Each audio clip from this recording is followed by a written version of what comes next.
Good evening, everyone. Call to order the San Rafael City Council, Monday, December 19th. It's a special meeting. I'm going to request the Deputy City Clerk to call the roll.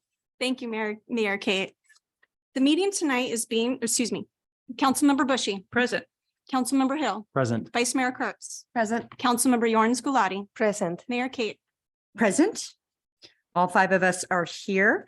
I will have opening remarks for our 7 o'clock meeting. So I'll just say, I can't wait for this event, how fantastic we're doing it in person and not on Zoom. So thank you all for coming. And we've been talking about cupcakes the whole time. Let me tell you. Yeah. We have cupcakes after this. So what can we say? We know how to have fun here in San Rafael. So I'll go back to the Deputy City Clerk. If you could tell folks how they could participate virtually. Thank you, Mayor Kate. This meeting tonight is being recorded and streamed live to YouTube, and members of the public can provide public comment by phone by calling 669-900-9128, using the meeting ID 899-2635-9885 and pressing *9 to raise your hand for comment. Or you can comment and watch directly through Zoom using the link on the agenda and using the raise hand feature through Zoom. If you experience technical difficulties, please email city.clerk@cityofsanrafael.org. Displayed on the podium and the projector is a 2-minute timer to help you stay within the 2-minute time frame. You're invited, though not required, to introduce yourself and say what part of San Rafael you reside in, or if from outside of San Rafael. We are offering closed captioning for this evening's meeting on Zoom. Select the live transcript button on Zoom to enable this feature. Thank you. Thank you. Do any council members want to hold an item for 1A from consent? And we're not going to poll it, but we will be splitting the motion into 2 parts. We've conferred, actually, I'll just turn to the Assistant City Attorney, if you could speak to that, what we're going to be doing. Yes. So what I recommend is that we'll split it into 3 separate motions.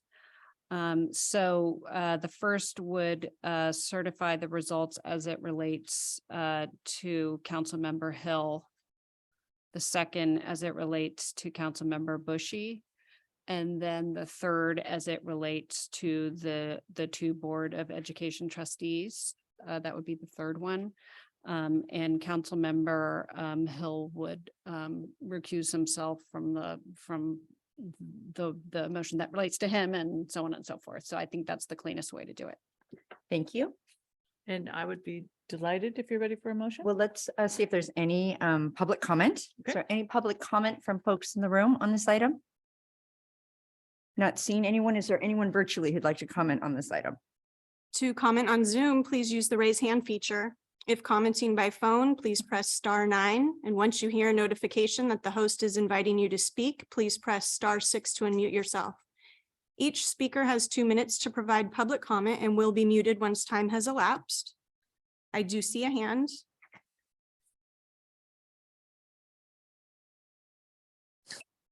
Thank you. I would like to point out, since this is the first item, it's the consent calendar regarding the election. Am I correct?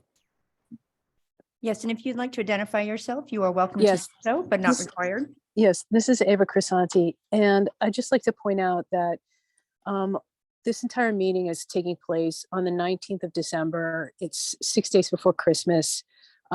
Everyone is very busy doing holiday stuff.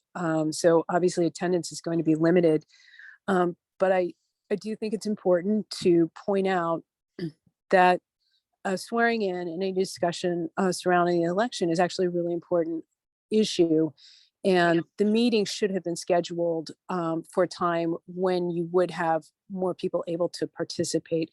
I also want to point out that this election, there was very little questioning of any of the candidates regarding what was probably the most shocking thing I've seen in Marin County in my lifetime, the abusive police-run homeless internment camp that was established by Mayor Kate Collin, Damion Connolly, and Mike McGuire underneath a freeway overpass. This had no bathrooms, it had no hot or cold running water, it had no emergency medical equipment. There was a death there. There was no effort to do a health or safety inspection of the site. And every month you paid $32,000 to Barbier Security. And there was no structure for any of these people. They got very sick underneath that freeway. One Black Marine Corps veteran ended up in the ICU because of the conditions that you were keeping him in there. So I just think it's important to have that front and center. You know, I hear you talk about cupcakes, but the reality is you were killing people. Any additional comments on the election? I see no other hands at this time. I'll just give it another moment. I see no further public Thank comment. you. I will close the public comment and bring it back. Councilmember Bushy, I think you were going to make the first motion, so we'll I- do three of them. Yes, I Mhm. will make the first motion.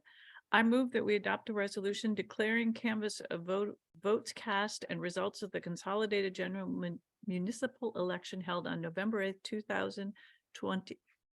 2022 as relates to the election of Eli Hill to council member for District 2. I'll second. Moved and seconded. Roll call, please. Councilmember Bushy. Aye. Councilmember Hill. I'm disqualified. Excuse me, Vice Mayor Kurtz. Aye. Councilmember Yorn Scalati. Aye. Mayor Kate. Aye, that motion carries 4-0. I don't know, 1. I don't know what disqualification is. 4-0. Thank you. Entertain a motion. Sure. Vice Mayor, go ahead. Like to make a motion to a resolution declaring the canvass of votes cast and results of the consolidated general municipal election held on November 8th, 2022 for this Mary Beth Bushy. Thank you. Is there a second? Second. Moved and seconded. Roll call, please. Councilmember Bushy. I recuse myself. Thank you. Councilmember Hill. Aye. Vice Mayor Kurtz. Aye. Councilmember Yorn Scalati. Aye. Mayor Kate. Aye, that motion carries 4-0. The final motion. Go ahead, Micah. I'll make a motion. Sorry. Um, Yeah, so read this part and then say for the Board of Education trustees. Yeah. okay. It's my pleasure to do to make a motion for the resolution declaring canvass of votes cast and results of the consolidated general municipal election held on November 8th for our school board members. Thank Lu- you. Is Lucy- there a second? Second? Moved and seconded. Roll call, please. Councilmember Bushy. Aye. Councilmember Hill. Aye. Vice Mayor Kurtz. Aye. Councilmember Yorn Scalati. Aye. Mayor Kate. Aye, that motion carries 5-0. And now we will have the swearing in ceremony. So Councilmember Hill, will you join me down below?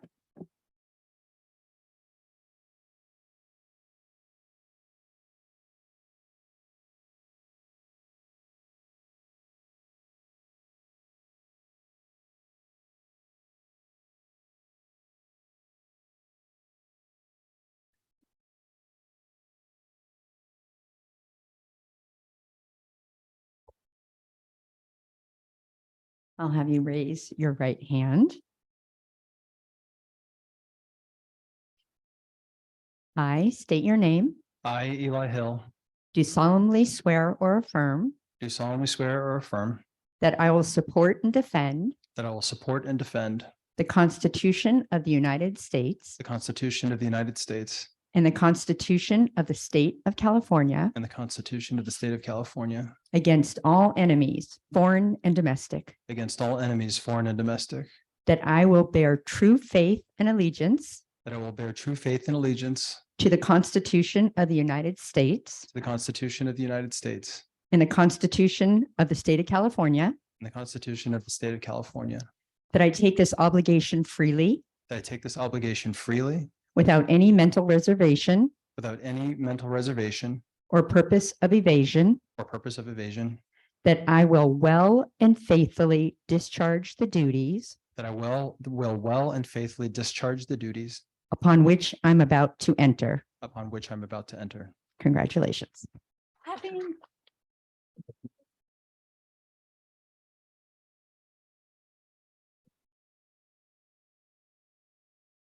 Councilmember Bushy.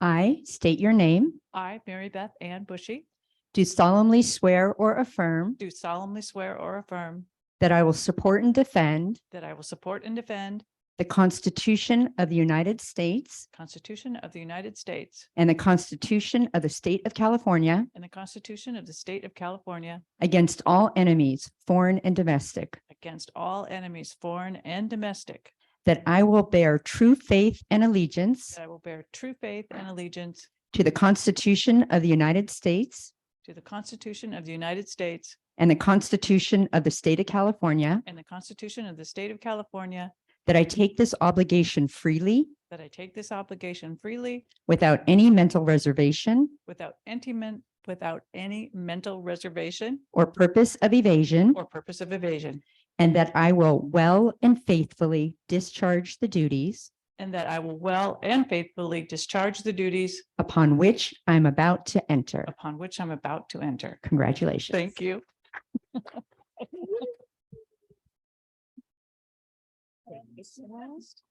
All right. So here, I'll hand this to you. I guess you'll call. Okay. I'm gonna help you. That's okay. You can do Ms. Dow.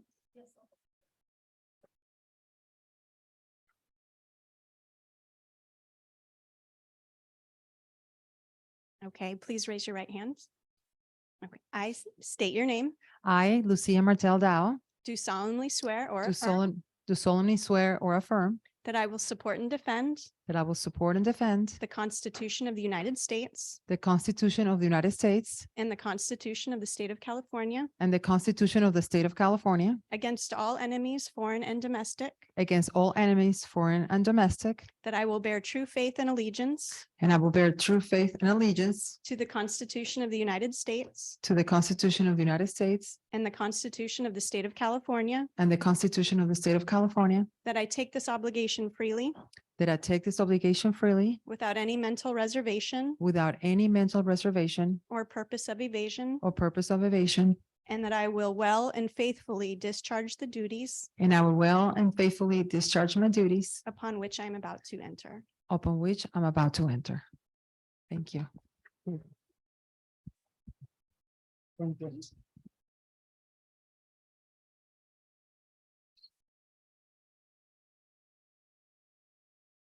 Okay, please raise your right hand. I state your name, I, Carolina Martin, do solemnly swear or affirm do solemnly swear or affirm that I will support and defend that I will support and defend the Constitution of the United States the Constitution of the United States and the Constitution of the State of California and the Constitution of the State of California against all enemies, foreign and domestic, against all enemies, foreign and domestic, that I will bear true faith and allegiance that I will bear true faith and allegiance to the Constitution of the United States to the Constitution of the United States and the Constitution of the State of California, and the Constitution of the State of California, that I will take this obligation freely that I will take this obligation freely without any mental reservation without any mental reservation or purpose of evasion, or purpose of evasion, and that I will well and faithfully discharge the duties and that I will well and faithfully discharge the duties upon which I am about to enter. about which I'm about to enter. Thank you.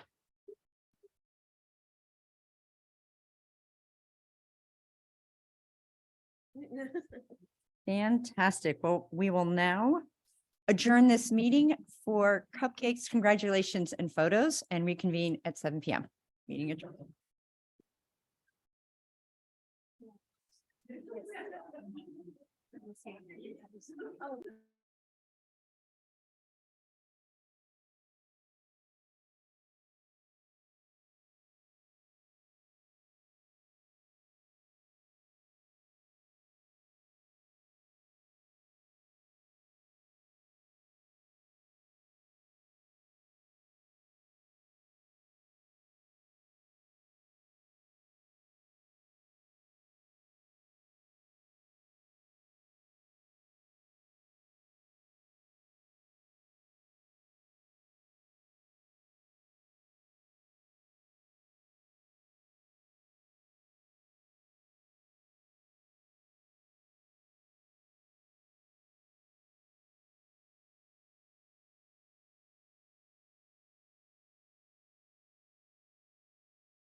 Let me know when we're ready. We're ready to go?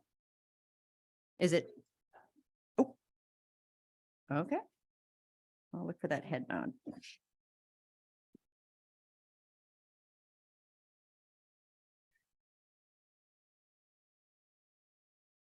Thank you.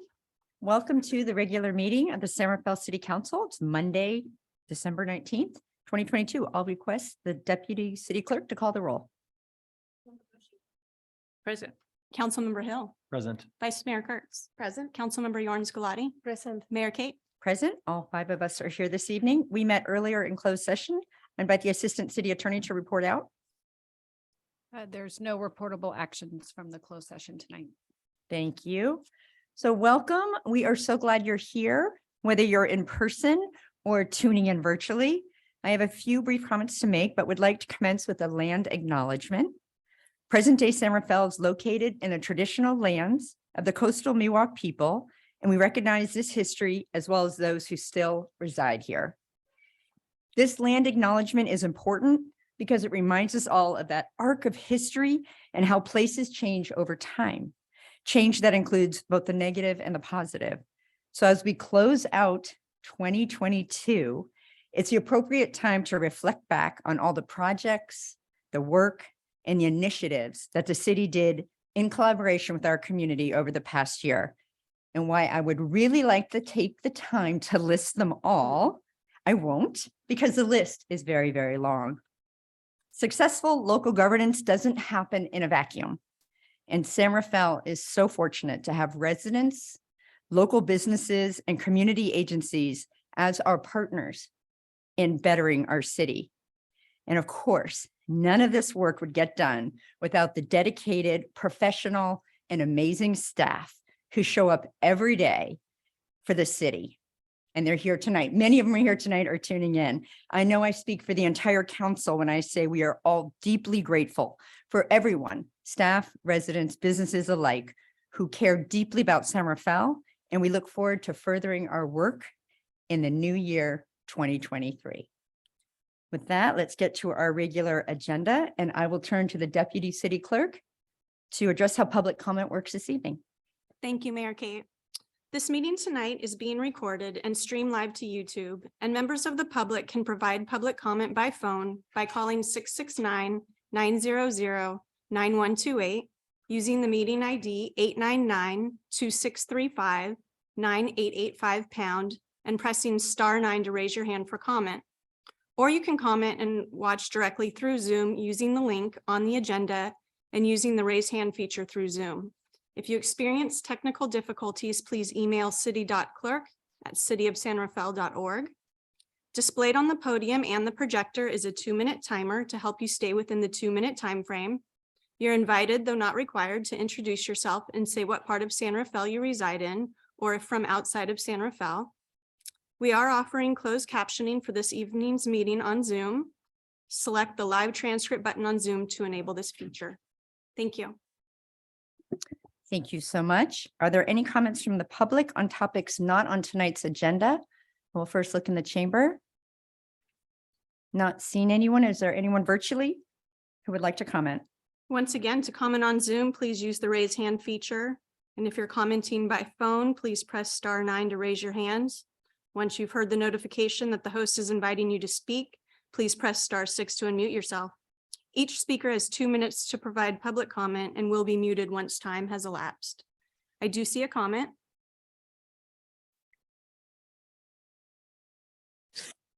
This is Eva Crisanti. I just want to point out how totally inappropriate it is that Mayor Kate and the rest of council have refused to address the issue of the police-run homeless internment camp that they established under the freeway with no bathrooms, showers, hot or cold running water, electricity, or emergency medical equipment, and where a woman died last December.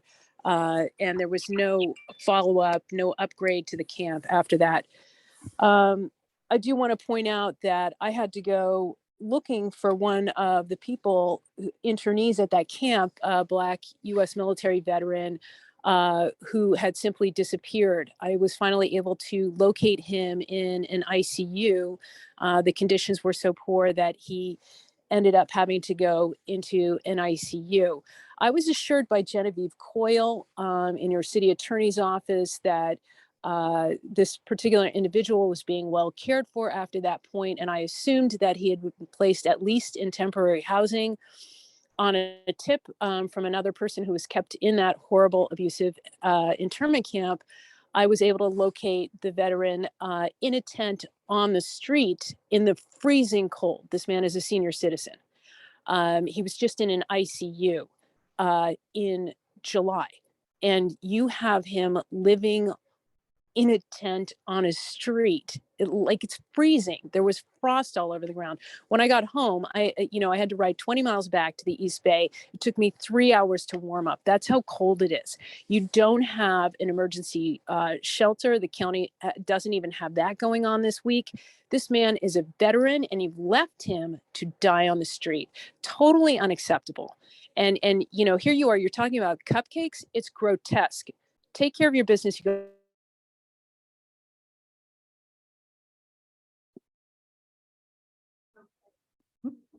Okay, I do see a hand raised, and just to remind you, if you're commenting by phone, please press *9 to raise your hand. And once you've heard the notification that the host is inviting you to speak, please press *6 to unmute yourself.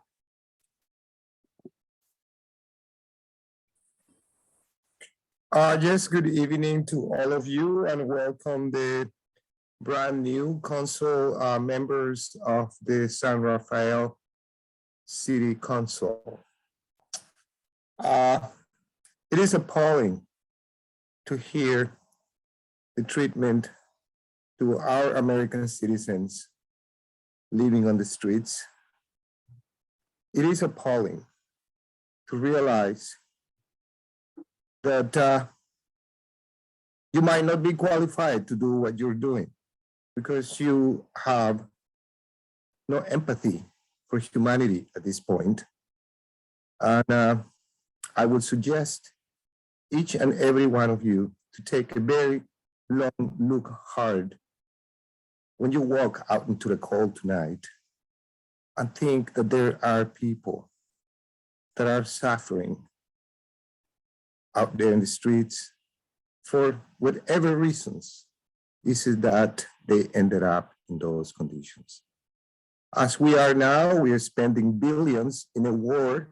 I don't know how many of you were in the army, but it is appalling to realize that our American people, we are letting them die in the streets without any help or a way to find help from you. So I wish you all happy holidays. And when you are sitting there with your families, please reconsider and think that there is something you can do for the people that are living out there in the cold. Thank you very much. And I wish you the best. Thank you.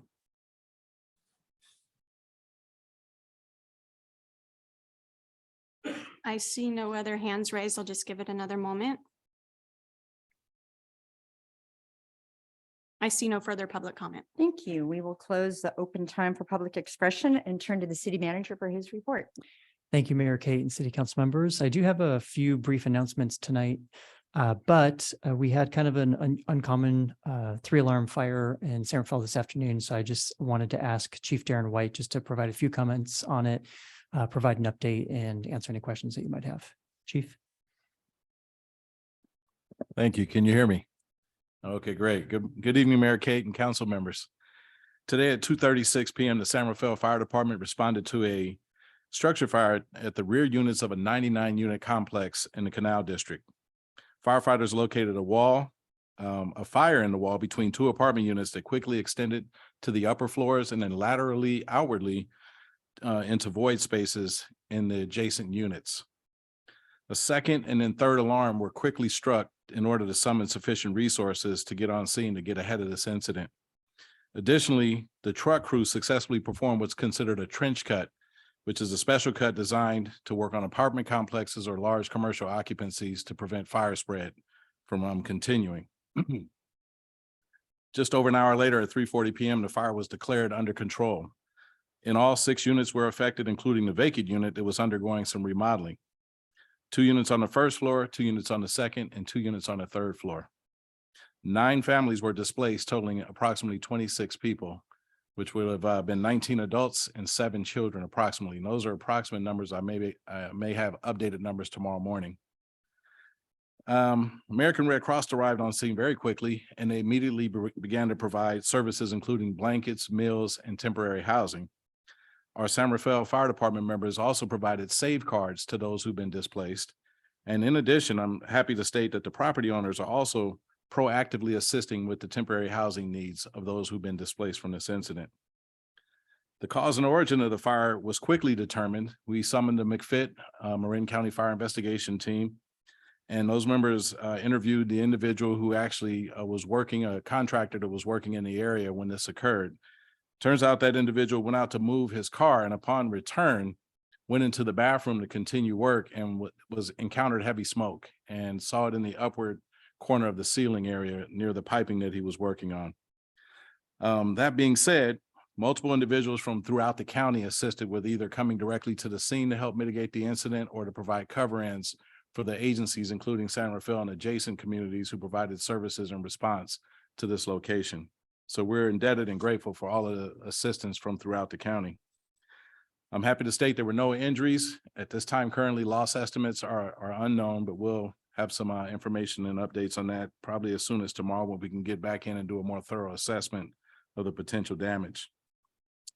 Residents of the adjacent units all had their power restored within about maybe an hour and a half ago. And then water was working. They were working on restoring the water for those units as well. So looks like full functionality will occur for the majority of the building, with the exception of those 6 units that were impacted.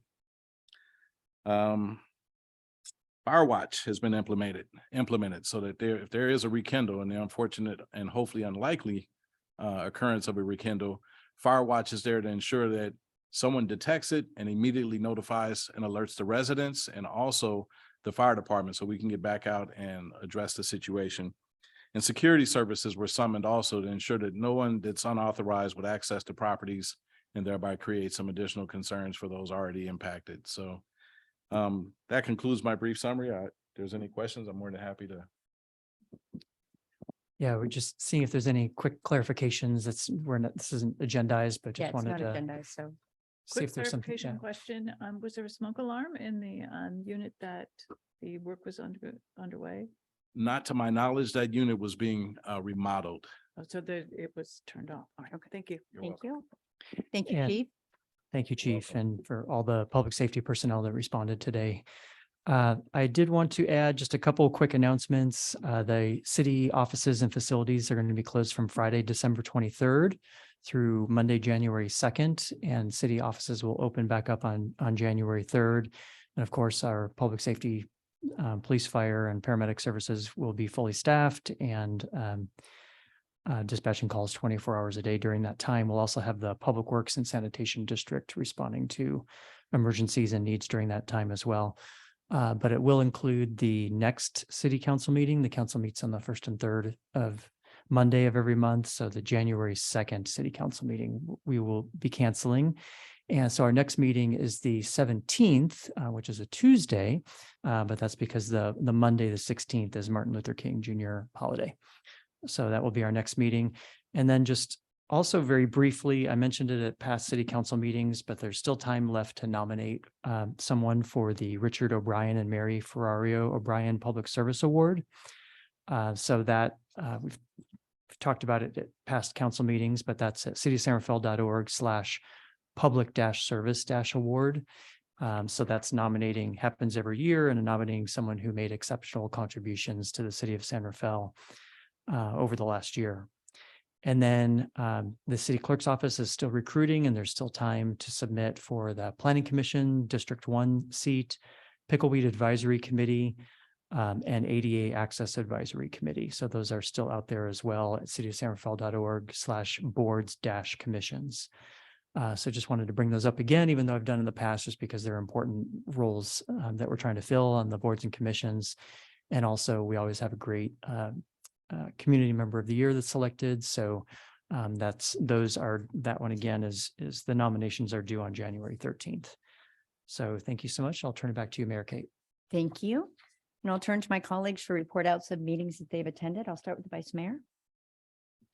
No meetings, but I attended with Micah as well as Mayor Kate, the Marin Latino Leaders Award Ceremony where Florencia Prada was recognized, which was a really great event.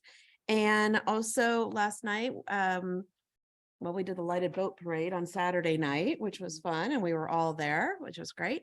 And last night was the first night of Hanukkah, and huge thanks to the fire department for coming out and then leaving for a call, but almost had them for the first night of Hanukkah and did the lighting of the candles in the square. And that was in partnership with the city as well as the BID, Business Improvement District. Thank you.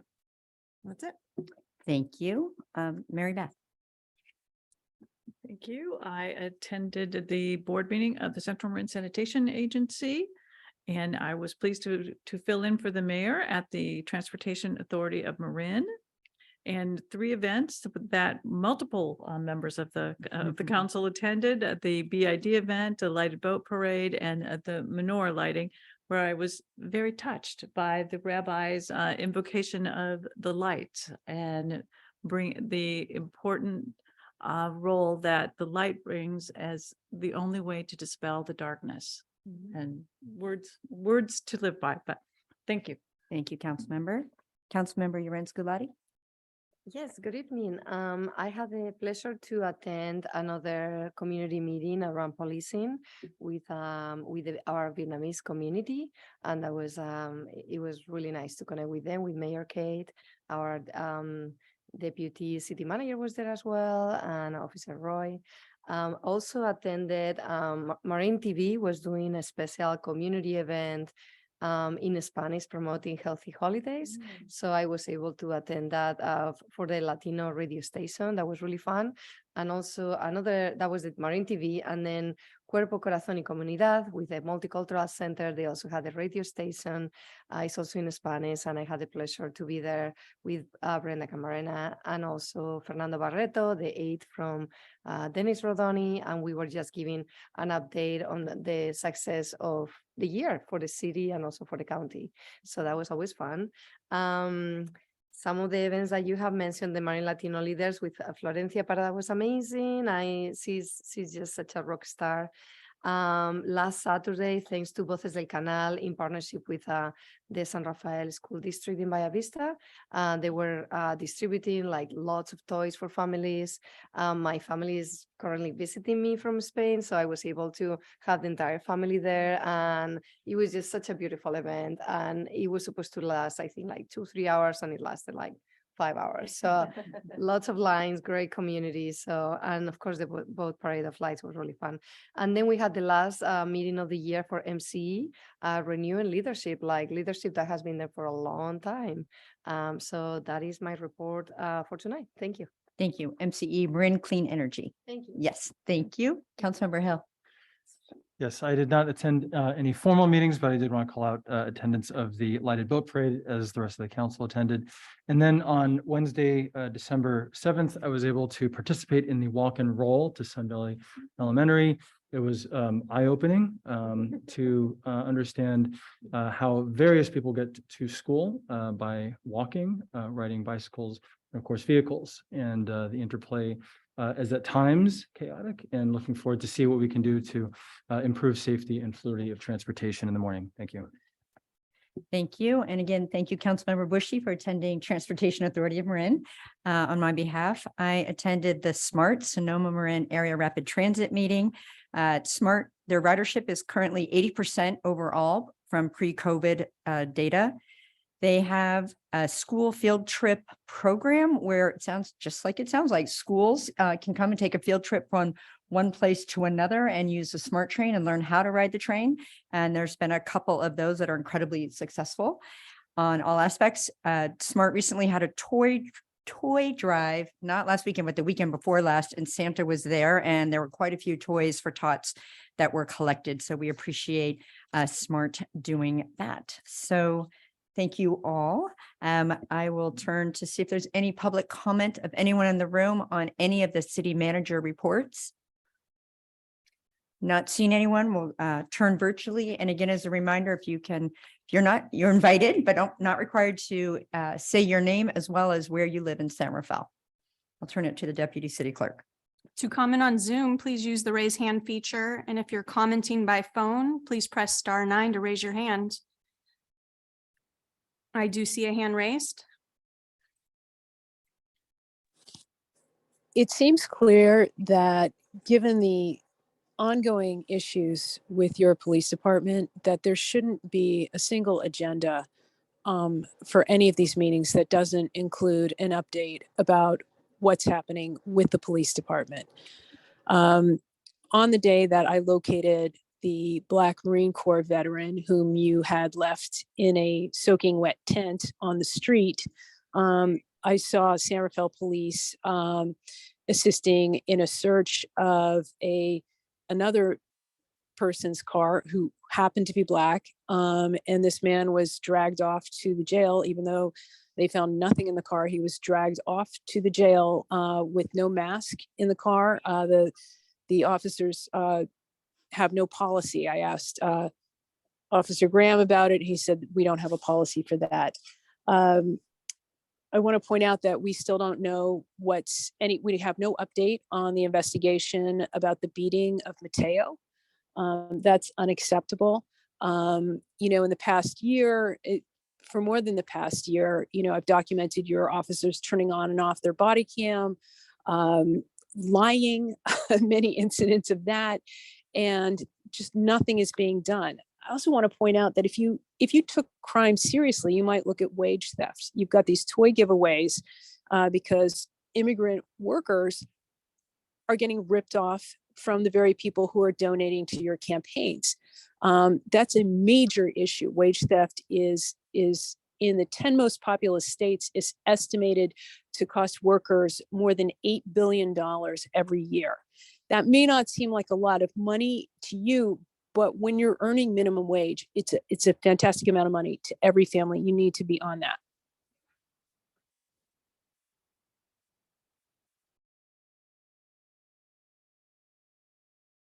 I don't see any further hands raised. I'll just give it another moment. Thank you. I see no further public comment. Thank you. I'll close the public comment and move to the consent calendar. Are there any items that the council would like to hold from the consent agenda? Not seeing any.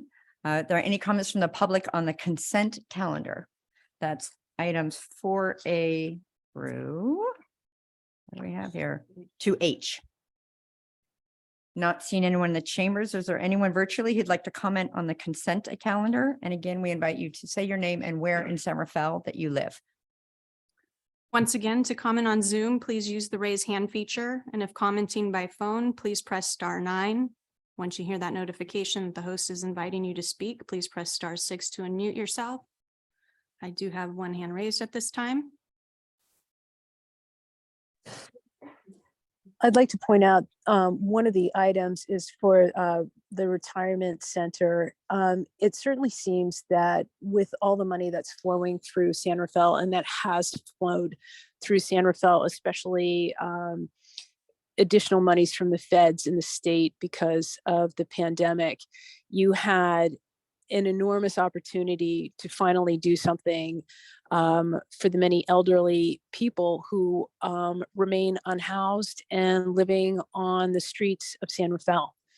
One thing you could have done is disperse the money more sensibly that you frittered away on that abusive internment camp under the freeway, which sickened so many people. For the amount of money that you spent on Barbier security, and we're talking at least $32,000 a month went to Barbier security, which itself had already been given a free cash giveaway by the feds in the terms of a PPP loan that was totally forgiven. They got, I think, just about $1 million out of that, slightly more, slightly less. There was no reason to pay Barbier any money for security. What the real security that you needed there was some sort of structure for people who you'd forced into that camp. That might have been something on the level of a tiny home or a trailer or something. The only trailer that was available there was for the police. It was bizarre, but to keep anyone there, even in a trailer underneath a freeway with that many fumes, especially an older population, a medically vulnerable population, that should never have happened. You need to reassess how you're spending your funds, and it needs to go into. I don't see any further hands raised. I'll just give it a few more seconds. I see no further public comment. Thank you. I'll close the public comment and request a motion on the consent agenda. So moved. A second. Moved and seconded. Roll call, please. Councilmember Bushy. Aye. Councilmember Hill. Aye. Vice Mayor Kurtz. Aye. Councilmember Yarns Galati. Aye. Mayor Kate. Aye, that motion carries 5-0. I'm delighted that we have two special presentations. Before we do them, I will invite the public if they would like to comment. It's a special presentation to Kevin Hagerty and Kate Powers for their years of service. Is there anyone in the room who would like to comment on this agenda item? Not seeing anyone. Is there anyone virtually who would like to comment on the special presentation for Mr. Hagerty and Ms. Powers? To comment on Zoom, please use the raise hand feature. And if commenting by phone, please press *9. Once you hear the notification that the host is inviting you to speak, please press *6 to unmute yourself. I'm not seeing any hands right now. Just give it another moment.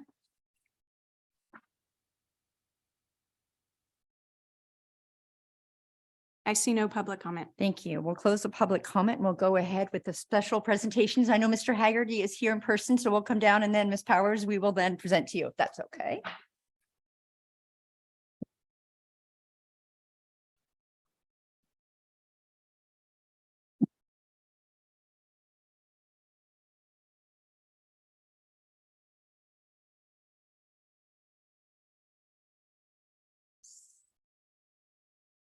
I'm so glad you could be here this evening. Well, here, let's do this. The council stand here. Why don't you stand over kind of near Brenna? And we'll go ahead and present this to you. I have a few things to share with the community about you. And thank you again for being here. Whereas Kevin Hagerty has served on the Bicycle and Pedestrian Advisory Committee for the City of Somerville from 2015 to 2022, and you were chair of the committee in 2022. And whereas Kevin has served in an advisory capacity to the city as a BPAC committee member and become an integral part of the committee. Whereas Kevin served under Mayor Phillips, now Mayor Kate, several city council members, 2 city managers, Mackel and Schutz, and provided advice to 4 directors of public works, Monsurian, Allison, Guerin, and Miller during your tenure. And whereas Kevin has provided insight in relation to a variety of projects that include the preparation of the pedestrian and bicycle master plan, the 3rd Street Rehabilitation Project, and the Francisco West Cycle Track. And whereas Kevin served on many subcommittees shaping the future of walking and bicycling in Somerville, including establishing the seed for Vision Zero, which keeps pedestrians and cyclists safe. Whereas Kevin's commitment to the city of Somerville was evident in the passion that you brought to the Bicycle and Pedestrian Advisory Committee and your dedication to ensuring that each solution improved the quality of life in Somerville. Now, therefore, I, Kate Collin, Mayor Somerville, on behalf of the City Council, do hereby proclaim our sincere appreciation to Ms. Kevin Hagerty for your important contributions and community service to the city of Somerville.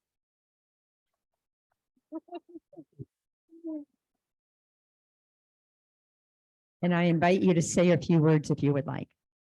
Mayor Kate and fellow council members, thank you very much for this special honor.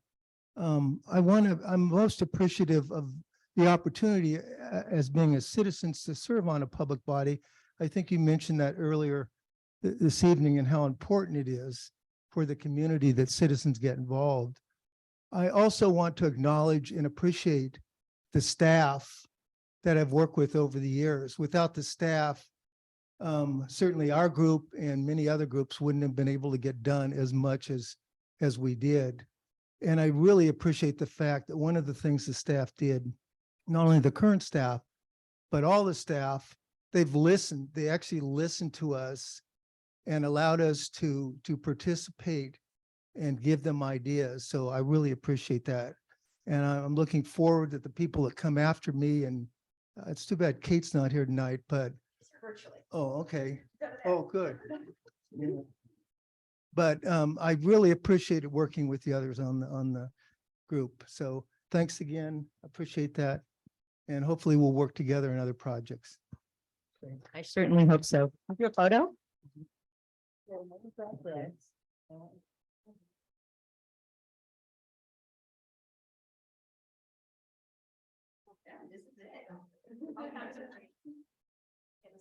One, two, three.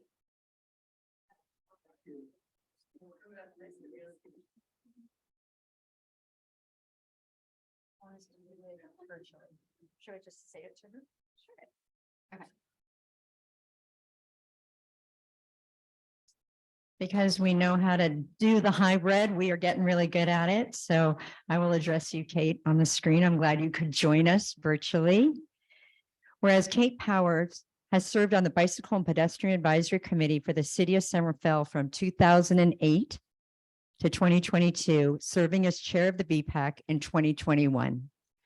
And whereas Kate was an integral part of the committee, she supported pilot projects, grant applications, and bicycle events, taking great pride in representing the City of San Rafael. And whereas Kate served under 3 mayors, numerous city council members, 3 city managers, and provided feedback to 5 directors of public works during her tenure. And whereas Kate provided advice and input on a variety of projects and initiatives that included the San Rafael segments of the North-South Greenway, and more recently, the North Marydale multi-use path connection to the North San Rafael Promenade, the 3rd Street Rehabilitation Project, and the Freitas Parkway Roundabout. And she participated in the preparation of 2 pedestrian and bicycle master plans, one in 2011 and one in 2018.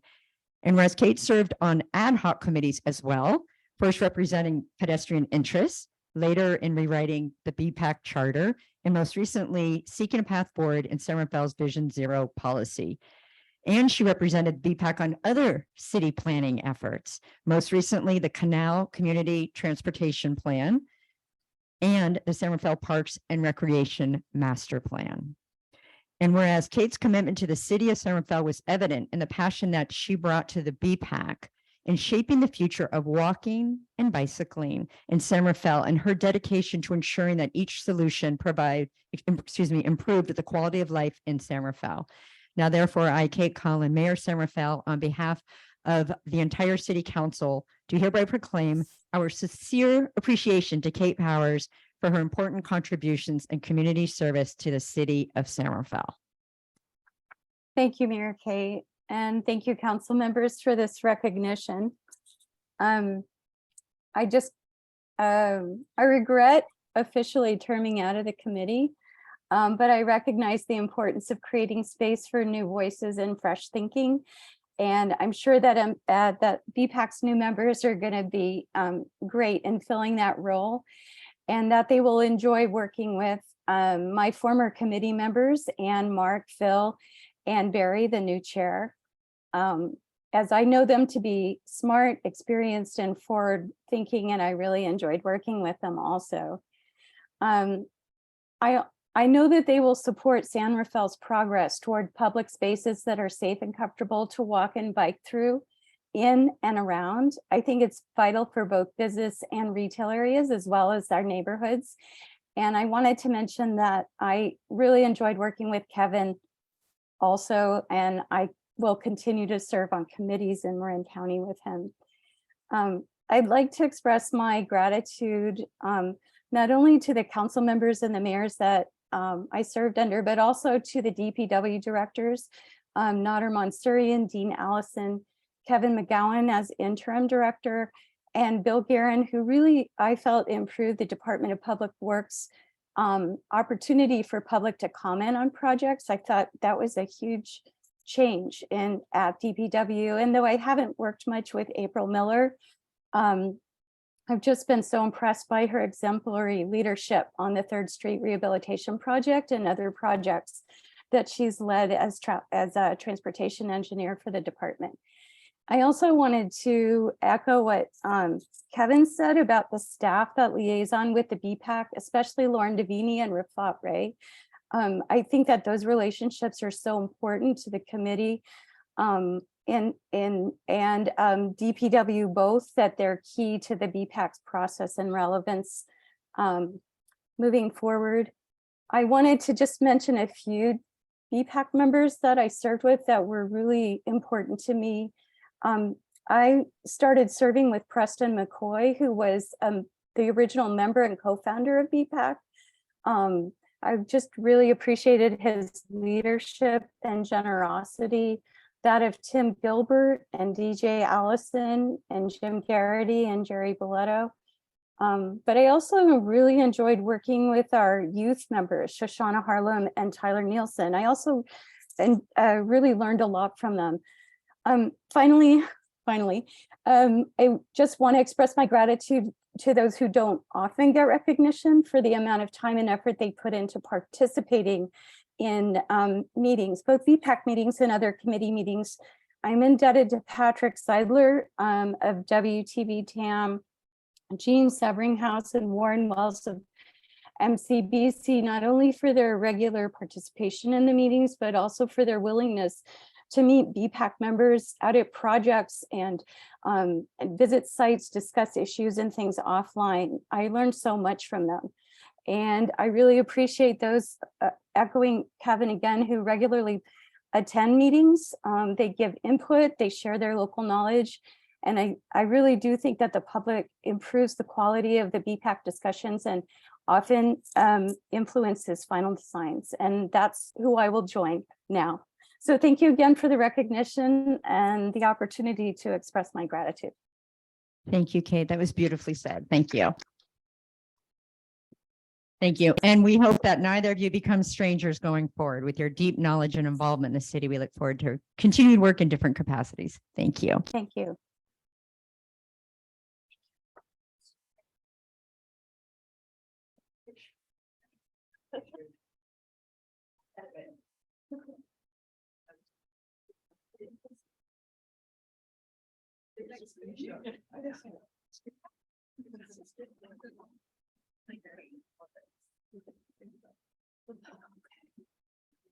So blankets back on.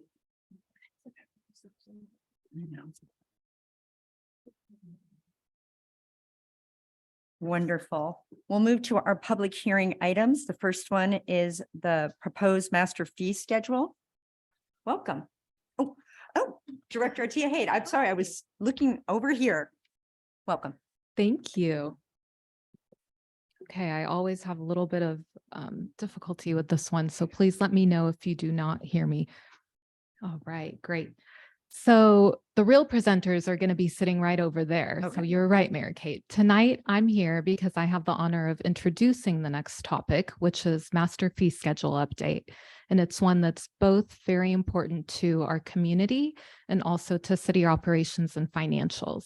We had intended on coming to you with this master fee update in late 2019, early 2020, but the pandemic put a wrench in that timeline. So during that time, we listened to our community's feedback and we held off. During those few years, we came to you with recommended changes to programmatic fees, so fees on a programmatic level, the most recent being the library and recreation fee changes. You've got a robust presentation ahead of you tonight, so I will just start us off with a few executive highlights that you'll see presenting themselves throughout the presentation. First, just want to make sure it's clear that it's our responsibility to ensure financial stability and recovery on most city services. We adhere to state law, which provides guidance on this and restrictions as well, as we cannot go over 100% cost recovery for most of our services. Next, the accounting world makes this very easy, as there's a specific set of rules that we follow. And if that's all we had to do, this master fee update would be a breeze. But we all know there's more to it than just the numbers, says your finance director. Don't tell anyone that. It's the purpose and the result of the services that we provide. So how do they move us forward as a city, and how are we listening to our community? So in this process, what makes it more complicated is the qualitative factors. So just to name a few, how do these updates affect our policy focus areas that we created together and with our community? How do we make the fee process simpler so that the average person can come in and understand what they're paying for, when they're paying it, how they're paying it? How do we encourage adherence instead of enforcement? Something that we've noticed is there are certain fees, that services that are being done or permits that are required, but they're not being ascertained from the city. So how do we make that easier for people to come and get those permits? And then what feedback are we receiving from our community partners? That's also a really important one for us. We don't want to dissuade users of city services. We want to help them. And we also need to make sure that we recover the cost, as this approach will allow us to continue providing these fees and hopefully enhancing them. And then lastly, this process was not done in a finance vacuum. It involved countless hours of work from several managers and directors, most notably in community development, public works, fire, and parking. These individuals that will be presenting in front of you tonight are the subject matter experts, and we rely on their engagement with the community and their knowledge of each one of their services and associated fees. I'm incredibly impressed with the caliber of that team. Also, I'd like to thank our very own Claire Coleman for being project manager, schedule enforcer, cat herder, analyzer, whatever it was that was needed. Claire stepped up and did it. And we are very thankful for her contributions. The contributions that she made to this really made it successful already. I know I'm jinxing it, but so thank you, Claire. So with that, I will leave it to the team. Thank you so much, Director. Ms. Coleman, welcome. Thank you. Good evening, Mayor and Council. My name is Claire Coleman, and I am your Senior Management Analyst in the Finance Department. I'm not sure how to, I'm so sorry. No, you know what? This is normal. Just give a moment. Deputy City Clerk will help figure it out. Oh, I'm on Zoom. Okay, I can do that. Okay, yes. Great. I'm just gonna do this. Share screen. Just basic. Can I click on this one? Yes. Great. All right, how about now? All right, there we are. All right, so I'm going to give a brief overview of the master fee schedule and staff's proposed changes. Then I'm going to pass it off to my colleagues from a few different departments who are going to give more detail on their respective fee schedules for their departments. So a little bit about city fees. When we calculated city fees, we worked with a third-party consultant who worked with us to calculate the fully burdened hourly rate. And what that means is that includes staff time, it includes infrastructure, things like building, electrical and water utilities. It includes technology, and then it includes administrative support. So that includes internal department admin support, but then also external departments like HR, the city attorney's office, and finance, of course. We charge a maximum fully burdened cost recovery rate. These fees are not designed to generate any kind of profit or really revenue for the city beyond the cost of doing business. And that's the cost for services rendered to individuals. And our goals in setting these fees, we look at effectiveness. So how can the city maintain effective, fantastic services for the community? How can we be efficient in the way that we charge fees and in the ways that we provide services? And then how can we be transparent? How can we indicate the full cost of a fee upfront as much as possible to really be transparent about the ways the fees are calculated and how much people can expect to pay from the beginning? And then as we were thinking about this fee schedule, we were thinking about equity. And we'll talk this evening about some of the subsidy areas that staff recommend, and those really focus on areas like affordable housing, disability, and access to really maximize the community benefit associated with these fees. Nadine touched on some of this, but local government fees are highly restricted and regulated in California, primarily by Propositions 26 and 218. Proposition 26 states that fees may not exceed a reasonable estimate of the cost of doing business. And you'll hear us repeat many, many times this evening, full cost recovery or subsidy from full cost recovery. We will not propose any fees that exceed that rate. There are several exceptions. Those are in library and recreation and parking fees. Those are related to Proposition 26 exemptions for entrance to or rental of public property. But for the vast majority of fees this evening, we will be talking about full cost recovery level only.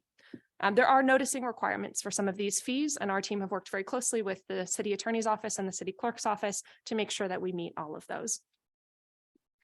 On public engagement, Ali Judici was our lead on this. We conducted a variety of activities. Unfortunately, Ali is sick today and unable to join to speak about these. Leslie will speak about some of them as well, as will some of my other colleagues, as we talk about the ways that we incorporated community input in our fee recommendations. Some of the key ones that I'd like to highlight. There was some feedback on requesting a slower rollout of fees so that people can adjust to the fee changes, thinking also about maybe entitled projects that need to submit for permits. So that's why we're recommending that July 1st start date in the new fiscal year. Also, there were requests for fee transparency, like I mentioned earlier, and Leslie's going to speak a bit to that about how we're recommending adjustments to the deposit-based fees in particular. I'll just note we did engage groups like the Chamber of Commerce, the Marin Builders Association, and the Marin Association of Realtors. So a variety of different groups who would be particularly affected by these fee changes.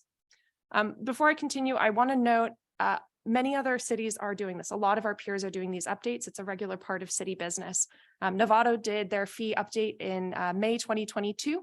And then Mill Valley and Sausalito did theirs in 2021. So this is a regular part of business that all of the cities in Marin County are doing on a semi-regular basis. So a brief overview of these summary fiscal impacts.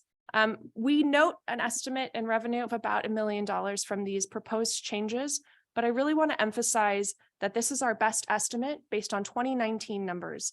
This was a pretty good year, but fees really fluctuate largely depending on development activity and depending on economic conditions. It's pretty hard to predict, but this is our best estimate based on the volume from 2019 when this fee study was conducted. You'll see that there are subsidies recommended, 18% in planning, 14% in public works. So my colleagues will speak a bit to the specific fees that they're recommending in those areas. Finally, as I mentioned, the implementation recommendation is for July 1st for most of the fees, the exception being parking, which we do recommend to go into effect in the new year on January 1st. So we've got the calendar new year and then the fiscal new year. So with that, I would like to pass it over to my colleague, Leslie. Great. Thank you, Claire. Good evening. I'm Leslie Mendez, Planning Manager with Community Development. And planning recommendation to revise the fee schedule are based on a few key principles. The first is ensuring that the majority of the fees reflect to the extent possible the true cost of project processing. This affords a greater transparency and financial certainty to applicants. In addition, it promotes fiscal responsibility by offsetting the cost of what is essentially a service provided by the city on election from and to the benefit of a private entity, thereby reserving public funds for subsidy of other projects that provide a greater community benefit. Secondly, we are committed to increasing efficiencies, both in reduction of staff work related to billing and invoicing, as well as moving forward with regulations and procedures to simplify the process to gain planning approval. This includes recent efforts to reduce the level of review for various use and development permits, as well as streamlining staff level approval process through the use of checklists.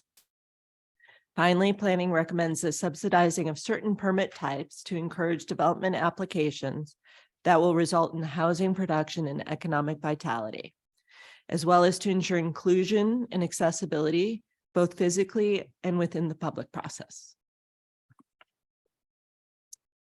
As there are over 50 line item planning fees, this presentation just includes a few representative ones. One type of planning fee is the flat rate fee, where applicants are charged a one-time fee which is expected to approximate processing costs. The city does not charge additional fees if actual costs run higher. Currently, our flat fees on average recoup approximately 60% of actual cost, the remainder being subsidized by the general fund.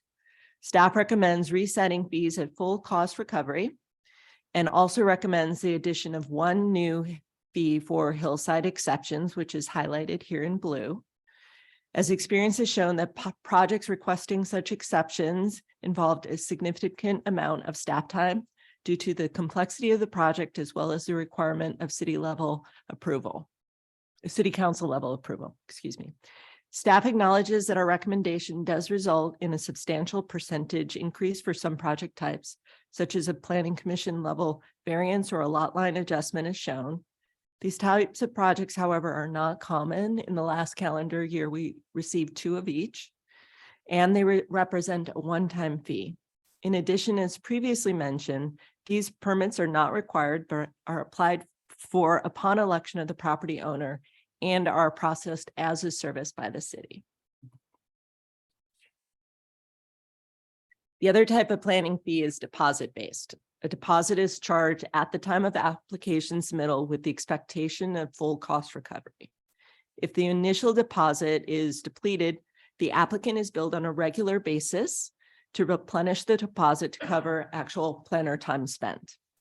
Although the applicant is responsible for full cost recovery, the amount we currently bill as an initial deposit is low, covering anywhere from only 40 to 60% of ultimate project cost.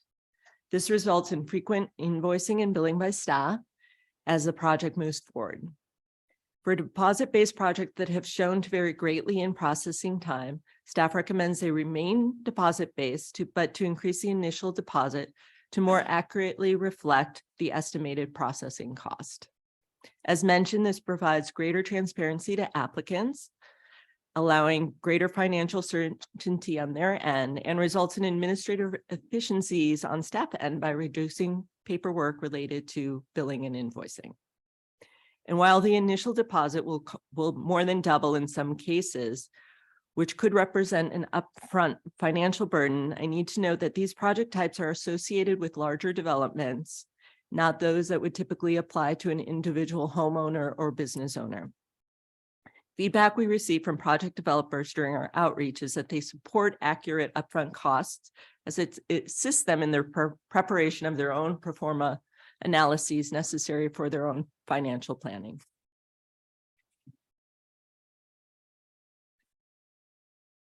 Now, for those deposit-based projects that have a relatively consistent processing time, staff is recommending a change in methodology to a flat fee.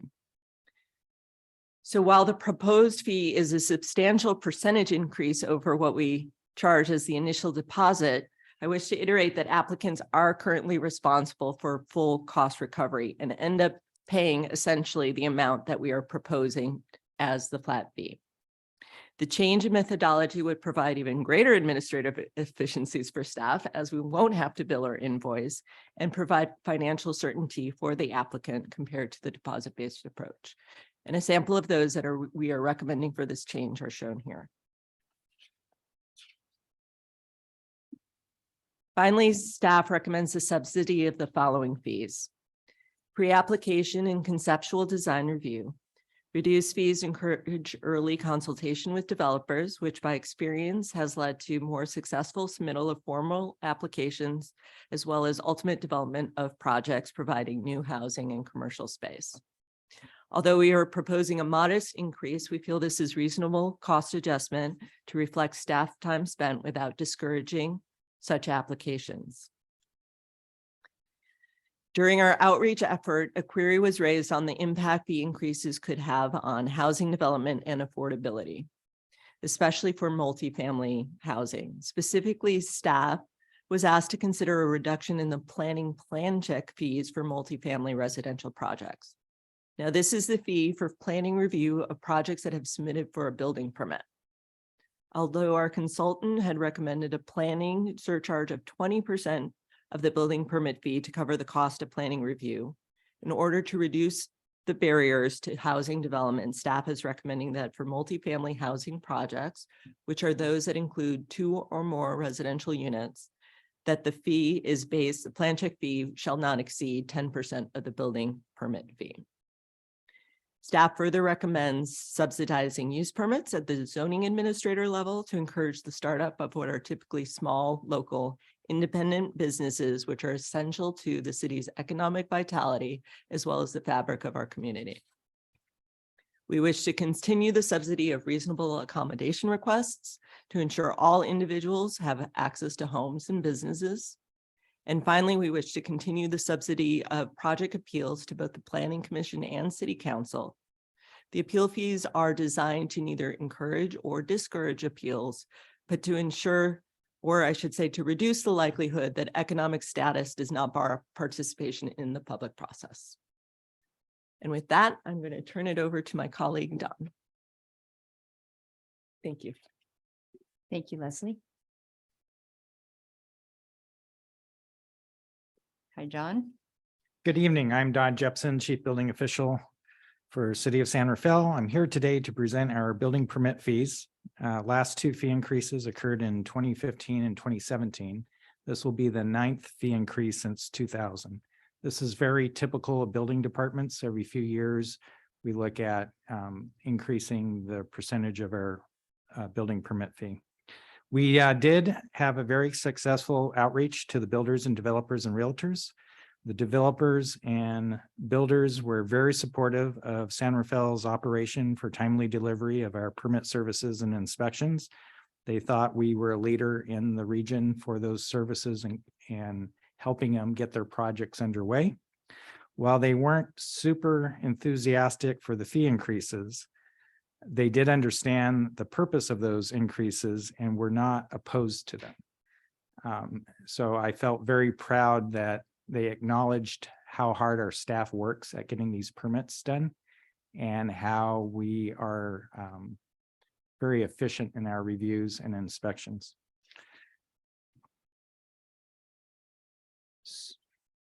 I'm sorry, the other way. So here's our fees that have not really changed. Building permit plan review and energy plan review fees will stay as a percentage. They will go up by dollars because our valuation base and permits will go up, but the actual percentages will remain the same, and it's calculated out to be 100% cost recovery. Our additional reviews will also go up, and our MEPs will remain unchanged. We're not doing anything at this time with those. Could you just define MEP? Oh, that's a mechanical, electrical, and plumbing permits. Oftentimes they're associated with a larger building permit, or they're a standalone permit for those individual trades. Thank you.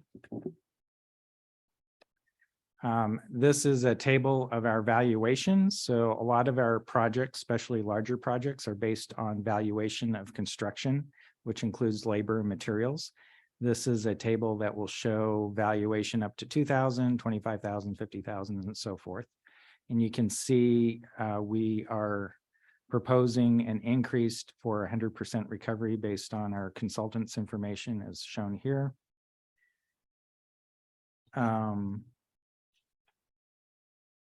Here is a table that typically the industry recognizes that also includes our recommendations for the cost per valuation per thousand. So any project that's over $2,000 but under $25,000 would have an increase per $1,000 of valuation. In this, on the second line, it shows $24.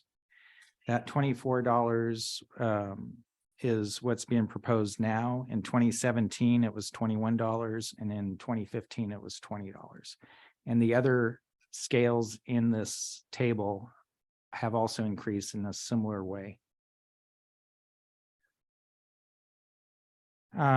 We have also met with the realtors, and we're looking at doing a supplement on our residential building report fees. What those are is we usually prepare a report at the time of home sales or multifamily sales that show all the permits that were issued. And then we go out and visit the site to verify if there's any unpermitted work.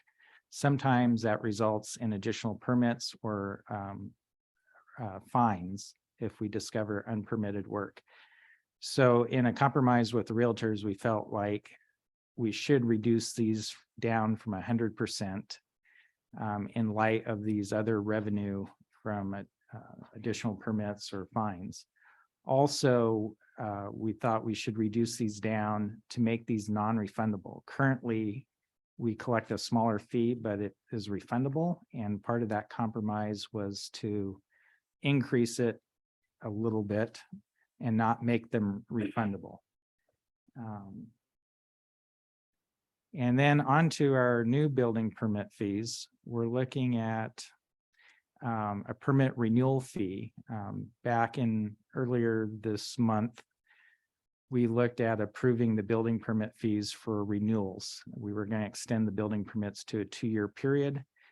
And after 2 years, they could pay a fee to renew it. This is that renewal, that 15%.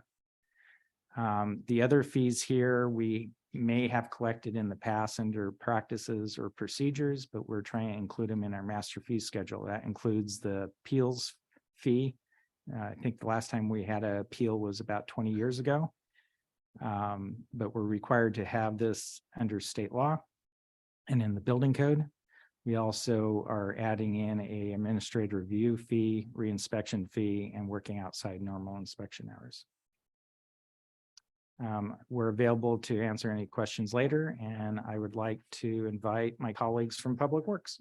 Thank you, Don. Hi, Rafat.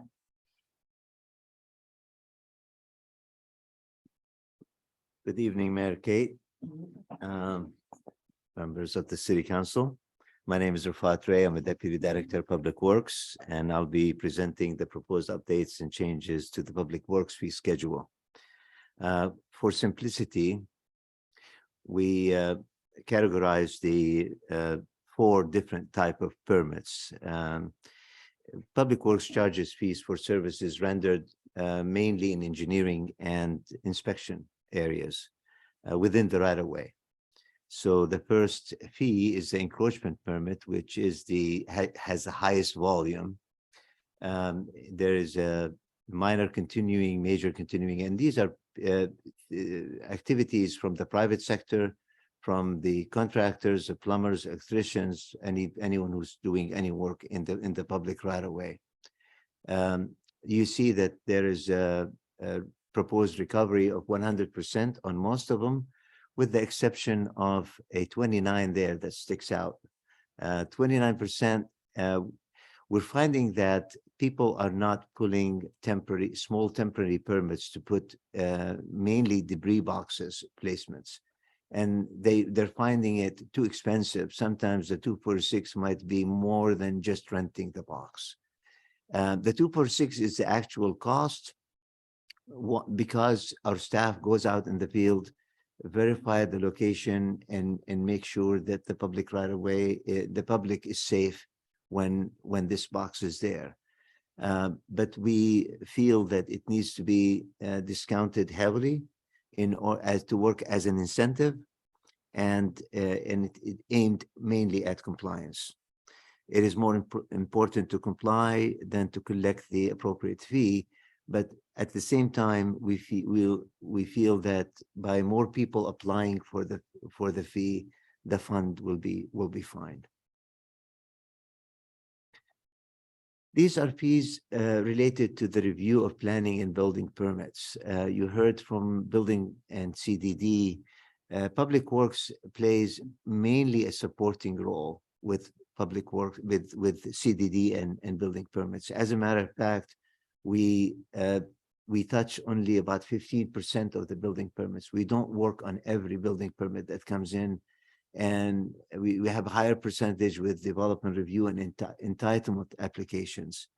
So charges here may appear as they're new, but they're not new.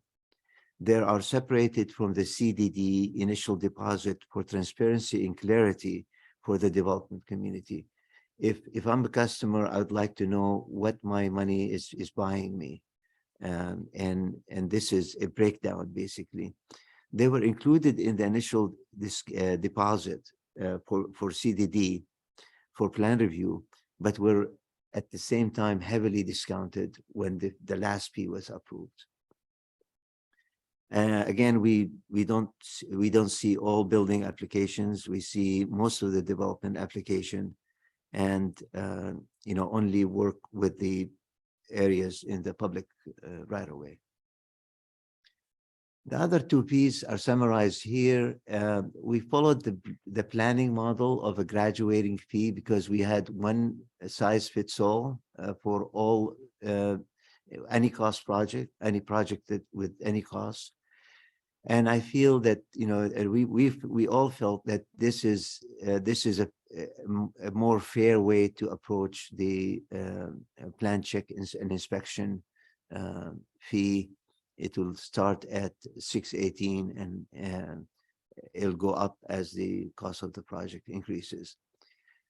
Grading permit fees, grading and seasonal grading are rare. There we get 1 or 2 applications a year, and seasonal grading is a fee that's related to going out in the field, making sure before the rain, if there's an active construction project, that there's the hours that we spend out there, and we're proposing a 100% recovery.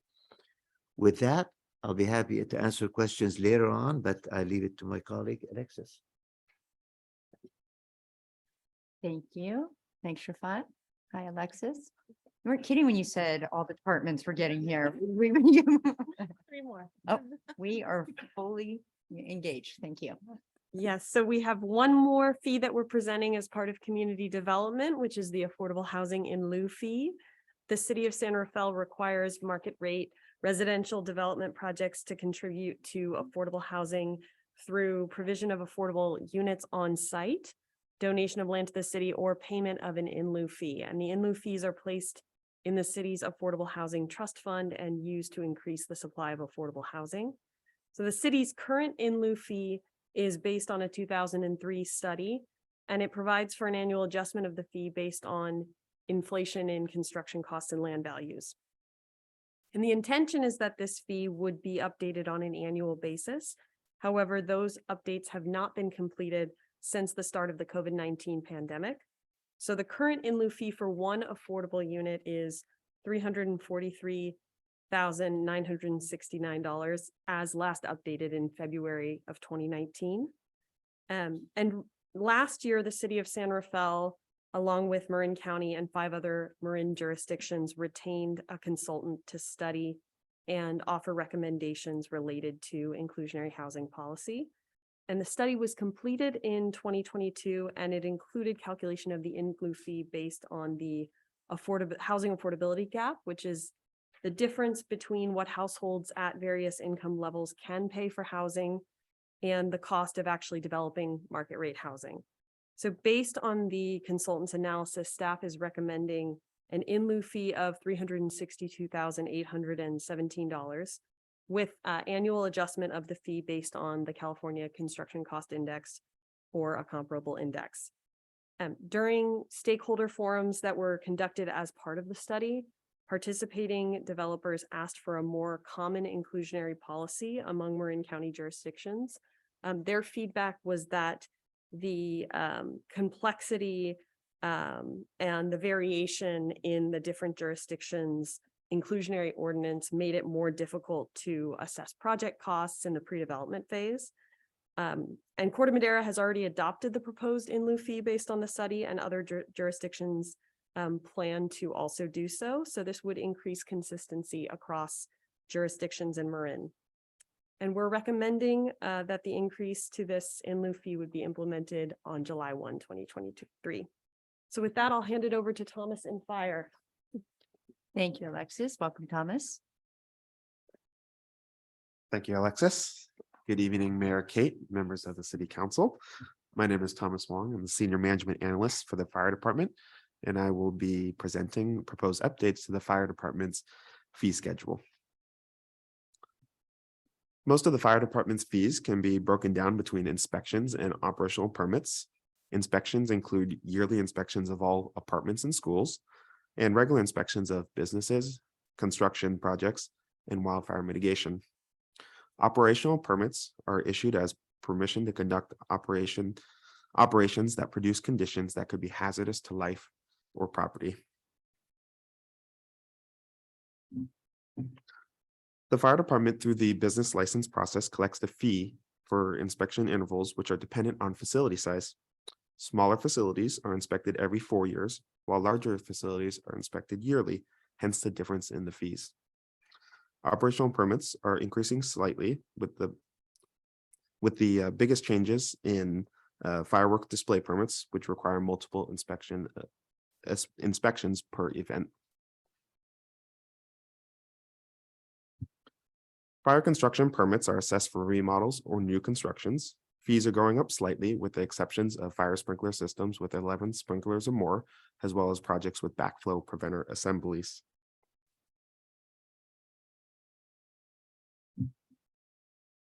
The fire department is proposing a few new fees. These include new fees for the fire development review. These new fire development review fees would only be assessed for large projects that require additional review time and effort. Most large projects in the city already pay for third-party review for fire development, and in those cases would not be assessed this fee. Other new fees include cost recovery for inspections that are currently being conducted, with the exception of the short-term rental inspection. The city already inspects properties that request exemptions from the city's vegetation ordinances and conducts these yearly. They also conduct inspections at apartment complexes on a yearly basis per state law. And this new fee of $153 would be conducted per complex and not per unit. The short-term rental inspection fee is currently self-certified by property owners as approved by through city council resolution. If the city council changes the self-inspection policy in the future, the city will be ready to assess an inspection fee if we do those inspections. And finally, the last fee that the fire department is proposing is a fee for excessive public assist calls. These are for non-emergency calls that occur more than 4 times in a year. These calls can include requests from residents and or businesses that are non-medically emergency or of any fire emergency response. And these calls incur a large burden on our response system. This fee will hopefully encourage residents to seek alternative non-emergent resources while ensuring that our fire department can respond to medically and emergency calls. With that, I will turn it over to my colleague in parking services, who I think is joining us through Zoom.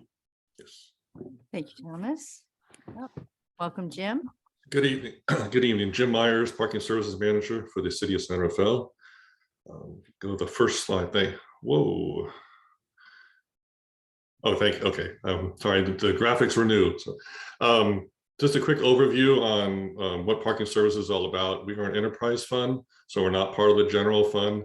We're wholly reliant on revenue from 2 different sources: parking violations and revenue from daily and monthly parkers. So no sales tax, no property tax, strictly those 2 income sources is how we fund ourselves. Not a surprise, revenue is down significantly, and the fund right now is not solvent. We are dipping into our reserve fund at a fairly alarming rate. So the impact to the citation changes we're proposing tonight.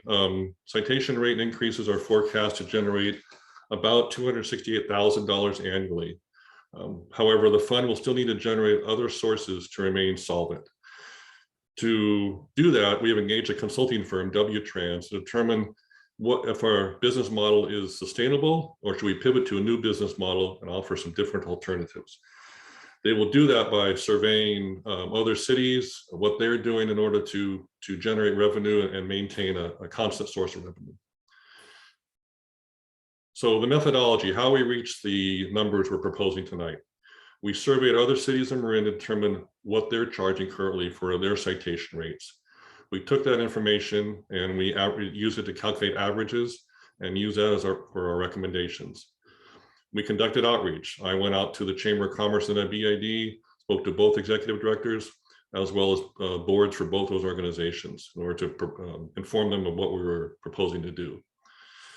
Lastly, the California Vehicle Code says, to the extent possible, we should normalize or standardize our citation rates with other cities in the county. So this is our attempt to do that. So try to follow the vehicle code as much as possible. And what you have there in front of you is the current proposed changes of the 11 citation rates we are proposed to change. An example, for example, the expired meters going up from $35 to $40, and the rest you can see there. Again, proposing to implement that on January 1st of this year. And that concludes staff's presentation. We are, of course, all available for questions. So back to you. Thank you. Wow. You weren't kidding when you said it was robust. So thank you all for coming down this evening. Thank you, Claire. I understand now about the massive coordination that took place. And we have reviewed it, but I'm sure there's still questions. I know I had a couple, and I will start with the Vice Mayor. Just to echo, thank you to everyone. It's a huge project to undertake all of these fees. So my question is sort of more holistic in terms of, and a bit tactical, and I'm trying to think whether it's probably Leslie, directing it to Leslie, is when the change in process. So you're changing the process of collecting the fees into one by one and then having it be the full deposit amount. Is that correct? And then what if the project doesn't continue or there's an extension on the project? Does a partial amount get refunded? Does it change? Does it just, so it's more of a tactical, how does that work? That was one. Is this on? Yes. Okay. Sorry.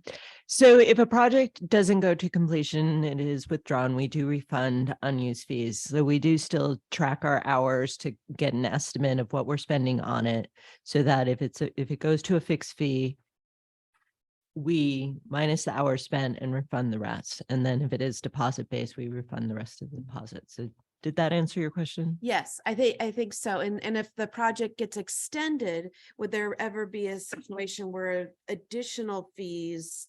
Not for a fixed fee project. No, just the deposit base that would be responsible for full cost recovery. So, Okay, yeah. great. Thank you. What else do I have? I think that's, I have more comments. So thank you. Appreciate that. Thank you. Councilmember Bushy, do you have questions? Two questions on both of the same vein and focused on the future. I know you guys have had just a great time doing this one. And I'm wondering when we're going to do it again. So we don't currently have a new consultant under contract, so I can say probably not too soon. Okay. But it is something that we would like to see the city, we would like to bring to you, hopefully every 3 to 5 years moving forward. And I think it would be Director. Sorry, real quick. I'll also add that we have incorporated into our master fee schedule an annual CPI increase of up to 3%. So this will really help us kind of stay on pace with market increases, employee increases, costs to the city. It doesn't necessarily capture it all, but it definitely helps keep us on pace. So that will be, a benefit. However, we will continue to review our fees annually, every other year. And based on that, we will come to you either in a more comprehensive manner or as we have been doing, which, has worked well, but for different programmatic initiatives. Very good. Thank you. And following sort of the same theme, the presentation by parking services deviated substantially from the other departments. Is there a schedule of how we're going to work on that issue? I mean, Jim described some of the steps, but we need to, what is the schedule for resolving that significant issue?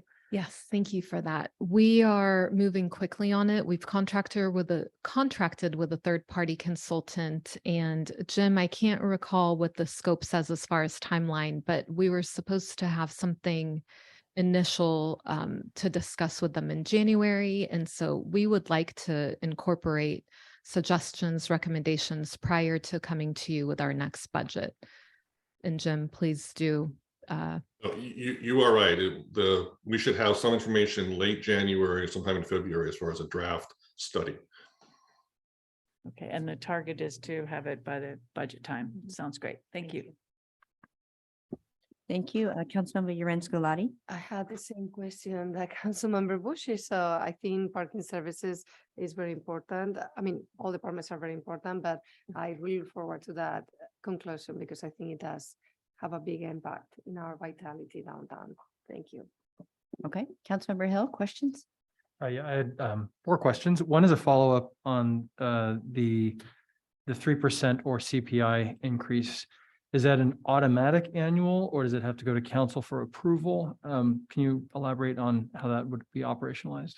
So that would go into effect automatically January of each year. So that's, like you said, the maximum of 3%. So CPI or 3%, whichever is lower. And so the way the resolution and the ordinance is currently written, it would not come back to you. Got it.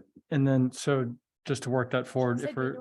Oh, I'm sorry. I said January. I mean July. I would start with the That was fiscal that year. was my My next mistake. question. Is like Sorry about definitely that. 6 months. Okay, thank you.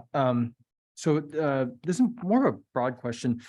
Do we believe we have sufficient flexibility with this new model that that would there ever be a situation where there's a custom permit where we feel like we couldn't allow the fee to pay for itself? In other words, I was trying to think of some edge case. So I saw fireworks up there. If there was something that was really elaborate, it was like, oh my gosh, that would actually cost $10,000 in staff time. Do we have enough knobs and dials to account for that? Or once we're locked in, state law pretty much says you published it, we're now committed to it? So we cannot, let's see, we cannot charge more than cost recovery. And so I think staff generally err on the side of caution with that. The deposit-based fees and the planning department has some flexibility. The fireworks case, I don't know if I'm missing a fee that, yeah. I'm coming up with a really bad example. No, I was trying to think of a big edge case. So if I'm understanding the question correctly, the answer is yes. What we have the ability to do with developers, builders, community members, when we are reviewing a permit or a plan is say, this normally costs X. However, this is going to cost a ton more because we either have to go out to a contractor and get them to review it because we don't have that in-house, or it's way more complicated than we've ever seen.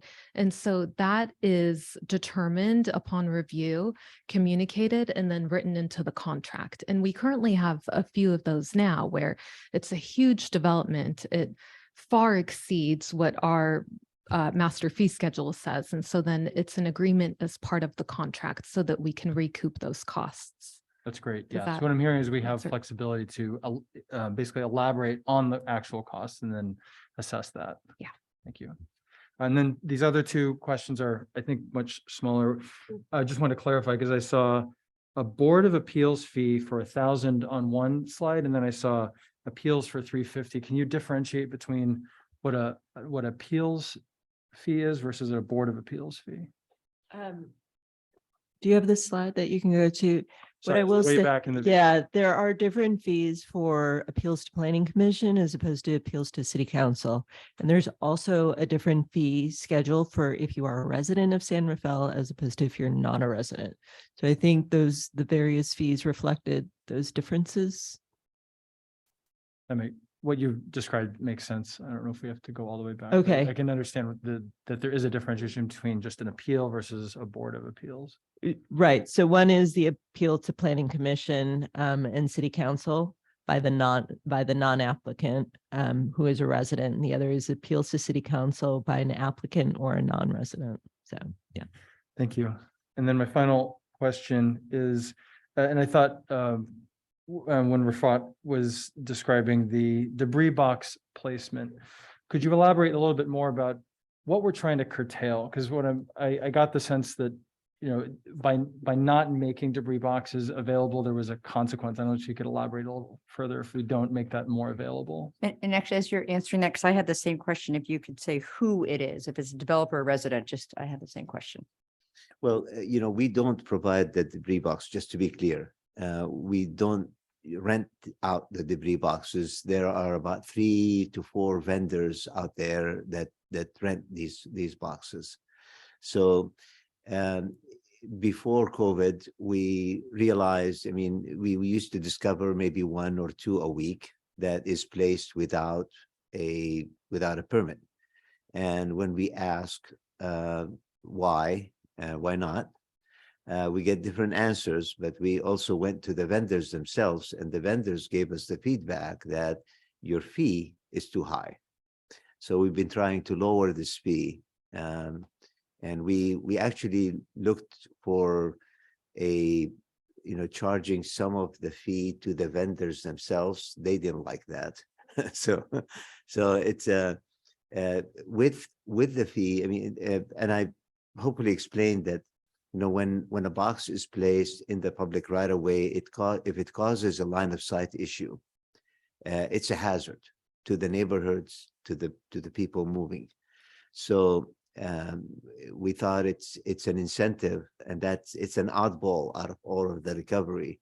It's an incentive to say, come and get the fee, and we'll absorb the cost.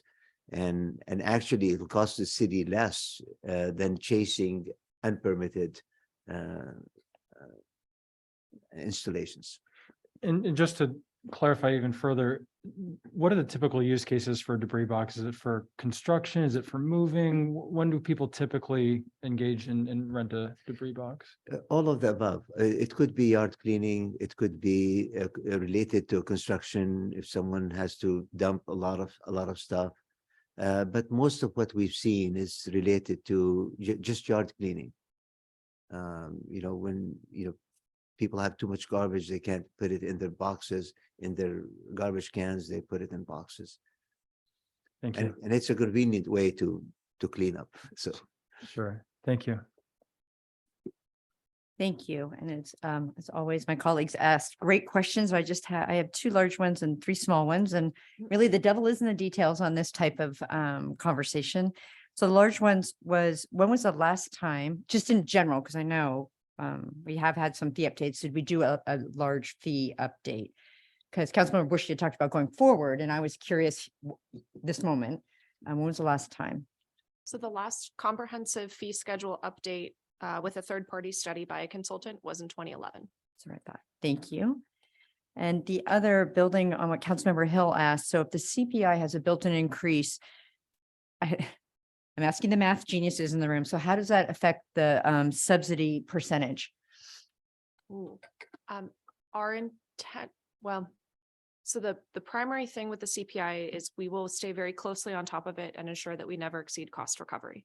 That's an important function of our team, is to make sure that those calculations remain accurate. It shouldn't, I'm trying to do math in my head. It shouldn't have a major impact on the percentage subsidy. Okay. Overall, those would remain the same. So all fees would be shifting equally. Okay. Just want to make sure, because I think there might, okay. I trust you. There's a scenario that. Right. And the there is no reason for the CPI increase is that we are assuming that costs increase. So the only reason for the increase is because costs are also increasing at the same time. Of course, but depending on what the project is, it may or may not have those cost increases manifest in that project. So if it has a CPI, it may or may not. So Director, you can tell what I'm trying to ask. I just want to, Yeah, and you've actually confirmed that you are also looking at that, because what we hear is that we're going to be subsidizing this to 29%. And so if this passes, we're saying we're in agreement with that subsidy percentage. And we want to ensure that goes forward. Right, absolutely. So costs will be affected year after year based on overhead expense, based on personnel expense, all of those things. And so the way I look at it is, if that's greater than the 3% or greater than CPI is for that year, then that's the additional difference that could be a subsidy on top of what we currently have now. Okay. Okay. No, thank you. No, it makes sense. We just want to make, yeah. Thank you for that clarification. And then I have the three small questions. Some have been asked, but it shows that we're close readers of the slides. So this is the building department. So Dawn, I guess this is yours, the appeal fee. So what are people appealing in the building department?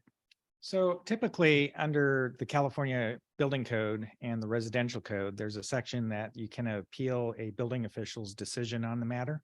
You can't necessarily interpret the building code, that's relieved to the building official. Right. But a governing body can make sure that he had all the information he needed to make that decision and he wasn't being arbitrary or capricious about it. It happens in many jurisdictions, it doesn't happen very often.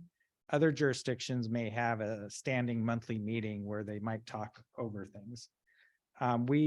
I don't believe have ever collected a fee for it. And I believe last time I researched it, we had a Board of Appeals about 20 years ago, or a case about 20 years ago. We were just trying to make sure if something like that comes up, that we have the ability to charge them for our time.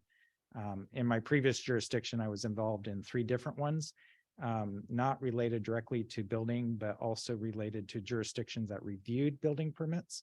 And so it can be kind of time intensive to do board items to introduce those. And is the appeal reviewed by city staff? The appeal is reviewed initially by the building official, and then Okay. it will be brought to the Board of Appeals. In this case, currently, it's the city council is the Board of Appeals. Okay. But in other cases, you have the building ability to appoint a separate appeals. Okay. And one thing I'd just like to bring up, previously, we were talking about some flexibilities in the fees or the permitting. The building official also has the responsibility to validate building construction and valuation. And I actually can set what that valuation is. Oftentimes, we're there to spur things up because people come in with a low ball number and we have them move it up, or we have a discussion over it. But occasionally we also have the reverse discussion where somebody maybe came in with their total project costs, but the cost of construction is actually a lot less. There's a lot of things that we don't need to look at, including profit and overhead on contractors. What we're looking at is just for the costs of materials and labor on site. So there's some flexibility there too if somebody gets caught short that we can look at. Thank you for that Thank you. clarification. On Councilmember Hill had asked about fireworks. I was just curious why that's even on there. I didn't think fireworks were even allowed in the state of California, so it's strange that you can get a permit except for maybe the county and the fair. So it was more just a comment. That was really surprising to me. Right, pyrotechnics, in this particular instance, from what I understand, we're not doing full cost recovery. We're spending several hours at a time and more on site, ensuring that everything's in compliance. And as such, the fee was originally insufficient to cover the time that our members are spending on site. So whether it's a pyrotechnic display or if it's fireworks at the county fair or something along those lines. Well, it has to be, I assume it's just for the county fair because I'm pretty sure that fireworks are not allowed by residents in the state of California. I would add that the only case that we have yearly is the county fair. Okay, we so have that's, one. that's a fee for the county. It could be labeled the county fair. Look at that one again. No, just kidding. I know we're doing it. Thank you for that welcome. clarification. And then the last one was under encroachment. I think Rafat, that's yours. It was the third party, or I'm not sure. So when does that occur? Or was it a third party consultant? Or I'm sure, because there were a couple times we've talked about a third party consultant. It happened actually, I think Leslie talked about it as well. Maybe it was Alexis said, when do we have third party consultants? And are we deciding that or someone else deciding it? So this is related to specialty reports like hydraulics, complicated structure, sometimes transportation reports. If we don't have the expertise in-house, or if we make an agreement with the developer that it's best that a third party needs to review the report, the geotech, actually, there is a code that it's in our code that a third party geotech needs to review the geotech report. So when that happens, that's when we commission the review, and the proposed fee is to cost plus the 20% administration fee. for our managing the different entities on this project? Yes. Okay, because the third party, Because these specialty reports are prepared by the developer usually, and they submit it to the city. Okay. We don't have the specialty to review them. We send them out to get reviewed, and that cost is going to be passed down to the developer. Okay. Hi, Hi. Director Miller, Public Works. I just also want to add that is correct, but also we can't plan our staff based on these large developments that are coming in. So for large developments, we actually hire third-party consultants to help us review the plans because we just don't have the staff capacity. So there's been a lot coming in lately, so we have to hire consultants to assist with the review. So we review their review, but Okay. that's where a lot of the fees come in. Okay. No, thank you for that clarification. It makes sense. That makes sense. Okay, well, I'm sure we might have additional questions from public comment. So I will open the public comment to anyone in the chambers. Not seeing any, being it's primarily staff in the chambers. I will go to our virtual, and as always, you're invited but not required to say your name and what part of San Rafael you live in, if you do live in San Rafael. To comment on Zoom, please use the raise hand feature. And if commenting by phone, please press *9. And once you hear a notification that the host is inviting you to speak, please press *6 to unmute yourself. I see one hand at this time.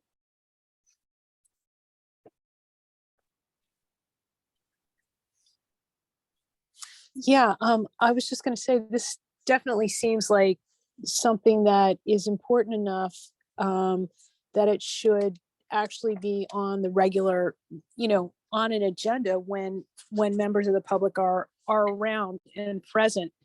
But I am curious about the parking changes because what I realized, sorry, I just need to turn that off. What I realized in interviewing people who were detained in your internment camp under the freeway being run by the police is that a number of them were stuck in that situation because they had their vehicles seized for unpaid tickets or for too high ticket prices for just parking violations. So if you are not going to carve out some sort of exemption for people who have no choice but to live in their vehicles, it seems like you're going to just continue to worsen the homelessness problem. And I do want to point out that one of the people that I interviewed who had his vehicle seized by San Rafael police was in fact the gentleman who is a military veteran, U.S. Marine Corps. He's the person who was so sickened by the SSA that he was stuck in after you seized his vehicle that he ended up in the ICU. And this is an African-American military veteran. And you've got to have some sort of carve out for, people who frankly should have been better taken care of by our federal government. I don't see any further hands. I'll just give it another few seconds. I see no further public comment. Thank you. I'll close the public comment and I guess I turn it to Claire or maybe this city manager about how we handle parking violations for folks that might be economically disadvantaged. Yeah, there's a couple things, and I want to invite Jim Myers, who just came on, just to get it exactly right, because I know that there's a special process and there's like a court process where there's other types of remedies in particular cases, and I just want to make sure we answer it clearly. So we are one of the few parking agencies that participate in what's called community court. It's run by Judge Beverly Wood, where people who have citations they cannot afford to pay. They appear before her in a very informal setting downtown, and she basically will assign them some community court service hours, public service hours, usually about 5 to 6. If they complete those, then those citations are waived, and we do it. It happens fairly often, and I'm very proud that we participate in this because it gives people a chance to get back on their feet. So. Thank you. Thank you, Jim. Thank you for that clarification. Wonderful. So I'll bring it back to the council for additional questions or comments, and I'll start with the vice mayor. Thank you. First, I want to comment around the affordable housing and the in lieu fees. We didn't really talk about that so much, but I appreciate the recognition of really trying to identify where fees can be focused or adjusted to encourage more affordable housing. So I appreciate that. In terms of the in lieu fees, great to be able to fund our NOFA. Yep, Affordable Housing Trust Fund, thank you. And an increase of 20,000 will easily be made up on a developer's side. So I think the more we continue to look at the work for affordable housing and what we can do around and yes, it's great to be able to have that option, but we need to have affordable housing and have units that are affordable. And an affordable unit at 362,000. Yeah, okay, so that's that comment. But secondly, thanks for reaching out to the Chamber of Commerce and Marin Builders. I think it's really important to have their feedback and communication through this whole process. We know an inspection is an inspection, and looking at the dollar amounts and everything else, if there was a high level of concern, those groups would absolutely be raising a concern. And I haven't heard that. I don't know if others have heard it, but I haven't heard a concern around this. So I am very confident that people understand that there's been a change in the world. And obviously since 2011, things have changed and costs have increased. And I think the work that we're doing now to sort of is just good business. We have to do this type of work, and it's hard, and it feels like potentially a big deal because we haven't done it in so long.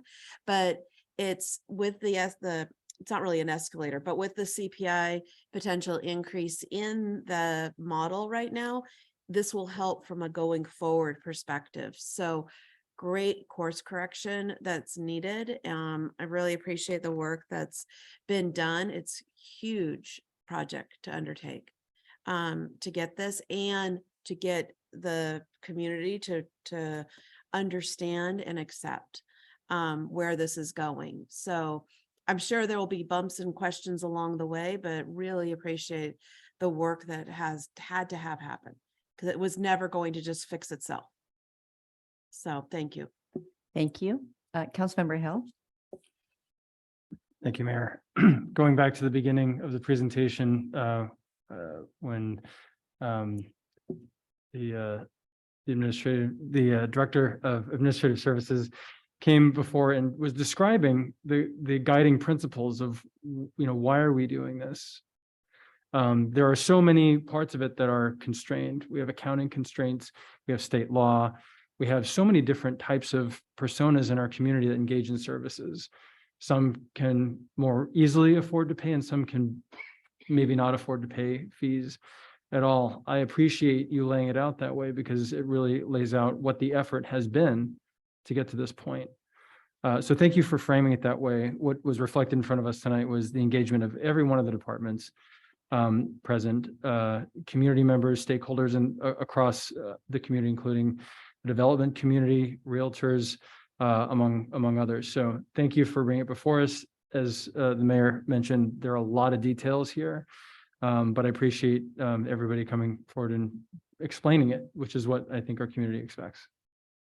Thank you. Councilmember Yerens Gulati. Yeah, I really want to appreciate all the departments for looking at this. I agree that since 2011 is a long time. I also appreciate what you have in mind in terms of equity and what people can afford as well. Also knowing that the departments have to be sustainable. I'm definitely very interested to see the results from the consultant for the parking services, because I think it's something that definitely the members of the BID, the Downtown Improvement District, and the small merchants, they want to see more vitality. And in my past experience, I know that I had customers coming in running because they didn't want to get like a, a parking fee. So I think that's going to be really good to see what the consultant and the study reveals at the beginning of the year and go from there. So, but thank you so much for the work. It's a lot of work. And thank you for involving everybody in the community. Really appreciate it. Thank you. Councilmember Bushy. I agree with my colleagues' comments. This has just been a model of citywide cooperation and collaboration, working together to bring forward this, comprehensive analysis, all supported by rigorous thought in each one of these elements and research on the various facts and unusual facts in some cases of each element. And I was particularly taken with sort of the innovative approaches, making it more efficient by having fixed costs or fixed prices, looking for ways to make it easier for all involved so that we can move this more smoothly forward. And understanding that there are principles that guide the whole operation, but sometimes there's a good reason for deviating from them, and articulating a compelling rationale for those deviations so that we all see them illustrated and understood. So it's kind of a great way to end the year with everybody doing such a great job in bringing forward this thing, which to me is sort of the essence of good government. That here are our fees and here is our analysis that supports each and every one of them. So congratulations, team. Thank you. Thank you. And just to build on my colleagues' comments and the accolades, 2011 was a long time ago. And when we think about that, with the increases aren't happening, that means that there are unintended subsidies happening that the taxpayers are doing. And what and was very clearly explained was having transparency about each of the fees and why each of the fees are being asked. And I concur with Councilmember Bushy that the creativity, like the flat fee versus deposit that you really went through, you could tell that you took a fine tooth comb and went through every single department, went through and said, okay, in this case, 90% of the cases look like this. So this is the type of fee. And that, huge lift. And I think by setting the bar higher, it'll actually almost make it easier in a way when you go forward, because you've done that really deep dive and deep thinking about it. And I concur that reaching out to the other agencies, the developers, no one wants things to cost more money. And the fact that you took the time to have those conversations, those are tough conversations to have, and to explain why we're going forward. And again, we didn't hear the absence of concern from those communities, to me, shows their understanding that it needs to happen. And where we are subsidizing, I just thought that was so thoughtful, and it really represents the values that we have as a city. And that's what we're trying to do, is to manifest values that we have in our budget. So Director Atiya-Haid, thank you. Claire, amazing project management. Leslie, thank you. Alexis, thank you. Rafat, thank you. Dawn, thank you. Thomas, thank you. And Jim Myers, thank you. You deserve to all be individually thanked, because this was truly a team approach. So with that, and I concur, it's a good way to end the year, because then we roll into the January and the next fiscal year will be all set. It says very clearly here, the recommended action. So if you want to make the motion, Councilmember Bushy, and then we'll have the Deputy City Clerk read it in. I move that we waive further reading of the ordinance and refer to it by title only and introduce the ordinance. Forget the yep, moved and seconded. And so I'll request that you read the ordinance before we have the roll call. Thank you. An ordinance of the City of San Rafael City Council repealing and replacing Chapter 3.34 of Title 3 of the San Rafael Municipal Code, titled Fee and Service Charge Revenue / Cost Comparison System. Thank you. Roll call, please. Councilmember Bushy. Aye. Councilmember Hill. Aye. Vice Mayor Kurtz. Aye. Councilmember Yorns Galati. Aye. Mayor Kate. Aye, that motion carries 5-0. Thank you all. That was incredible. What a lift. Oh, wait, there's 3 more. Oh, I didn't turn the page. Oh, you're still incredible, but we're going to keep going. Go ahead, Vice Mayor. Okay, like to make a motion to adopt the resolution amending the city master fee schedule. I'll second. Wait. Yep, that's it. Okay, just making sure. Yep, moved and seconded. Roll call, please. Councilmember Bushy. Aye. Councilmember Hill. Aye. Vice Mayor Kurtz. Councilmember Yorns Galati. Aye. Mayor Kate. Aye, that motion carries 5-0. There's another motion. I move that we adopt the resolution rescinding resolution number 11942 and establishing an affordable housing in lieu fee for developments within the city of San Rafael equal to $362,817 for each affordable housing unit and providing for annual adjustment of fee. Thank you. Is there a second? Second. Moved and seconded. Roll call, please. Councilmember Bushy. Aye. Councilmember Hill. Aye. Vice Mayor Kurtz. Aye. Councilmember Yorns Galati. Aye. Mayor Kate. Aye, that motion carries 5-0. And there's one final one. I move that we adopt the resolution amending the city's parking citation fines. Second. Moved and seconded. Roll call, please. Councilmember Bushy. Aye. Councilmember Hill. Aye. Vice Mayor Kurtz. Aye. Councilmember Yorns Galati. Aye. Mayor Kate. Aye, that motion carries 5-0. Thank you. And it's only fitting we had all those motions after that There we go. staff report. So thank you very much. We have a few more agenda items. The next one is the Local Agency Technical Assistance Grant, known as LATA. And we are turning it to Director Mooney. Welcome.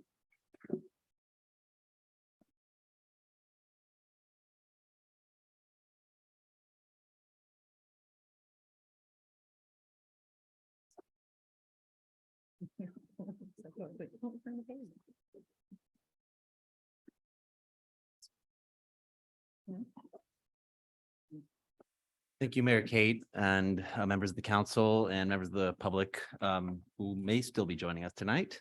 My name is Sean Mooney, and I am the Director of Digital Service and Open Government, and I'm joined by Ben Pham, the city's Digital Infrastructure Manager. We're happy to be here tonight to review the city and county's efforts to address the digital divide here in San Rafael and ask for your approval to accept a local agency technical assistance grant to study the feasibility of broadband improvements in the Canal neighborhood. We'll be providing a high-level review of the steps that brought us here to date, including the role of the Canal Wi-Fi program and how this effort builds off of the Digital Marin Strategic Initiative and the strategic plan for our partnership with the County of Marin. Ben will review opportunities the state has created for communities to provide broadband for unserved and underserved communities, and briefly demonstrate why the canal requires more study before the city can move forward on any permanent broadband infrastructure in the neighborhood. And I'd like to take the time to acknowledge our colleagues at the County of Marin who are partnering with us in this project. Liza Massey, the county's Chief Information Officer. Liza and her Digital Marin team members, Bruce Vogan and Aaron Cochran, helped us navigate the application process. Additionally, Bernadette Sullivan and Christine Lilovich helped us coordinate with the city manager's office and council. And of course, I want to acknowledge Vin Pham's work on this project. I know you see him here at council meetings and supporting our hybrid meetings, but he also oversees network and telephony strategy for the city alongside our managed service providers, Dantrion. And he has managed this grant application process. So Ben's been a reliable member of the city team for over 10 years. And as we embark on this exciting endeavor at Digital, I'm fortunate to have him lead on this project. Thanks. So in spring 2020, as schools and businesses implemented remote school and work policies in response to shelter-in-place orders, many students in San Rafael's Canal neighborhood had limited access to technology and broadband connectivity. And they needed for a successful transition to remote learning. And while schools and community partners and public agencies distributed devices and mobile Wi-Fi hotspots to help students get access to online learning tools, it was clear that more work needed to be done to support students working remotely. And the city and the county partnered with San Rafael City Schools, Canal Alliance, Marin Community Foundation, Marin IT, Cisco, and DC Electric to configure and install a public Wi-Fi network in areas of the canal. And while the Canal Wi-Fi network improved access for some residents of the neighborhood, it was never meant to be a permanent solution to improve connectivity. Public Wi-Fi networks are not as resilient as wired connections and can't deliver connectivity as reliably as permanent broadband infrastructure. As some of us have experienced, Wi-Fi signals lose their strength the further away you are from wireless access points, and makes it harder for it to be consistent in all households, especially when you have high volumes of traffic on a network that will impact performance. And despite those limitations, Canal Wi-Fi network has provided a public service to the community and continues to have regular traffic. Thanks. The successful launch of Canal Wi-Fi network and the challenges around broadband access helped provide the impetus to dig deeper into the digital equity challenges that face our county. And the city partnered with County of Marin, local agencies, and service providers to form Digital Marin with the aim of developing a unified strategy to help narrow the digital gap in the county.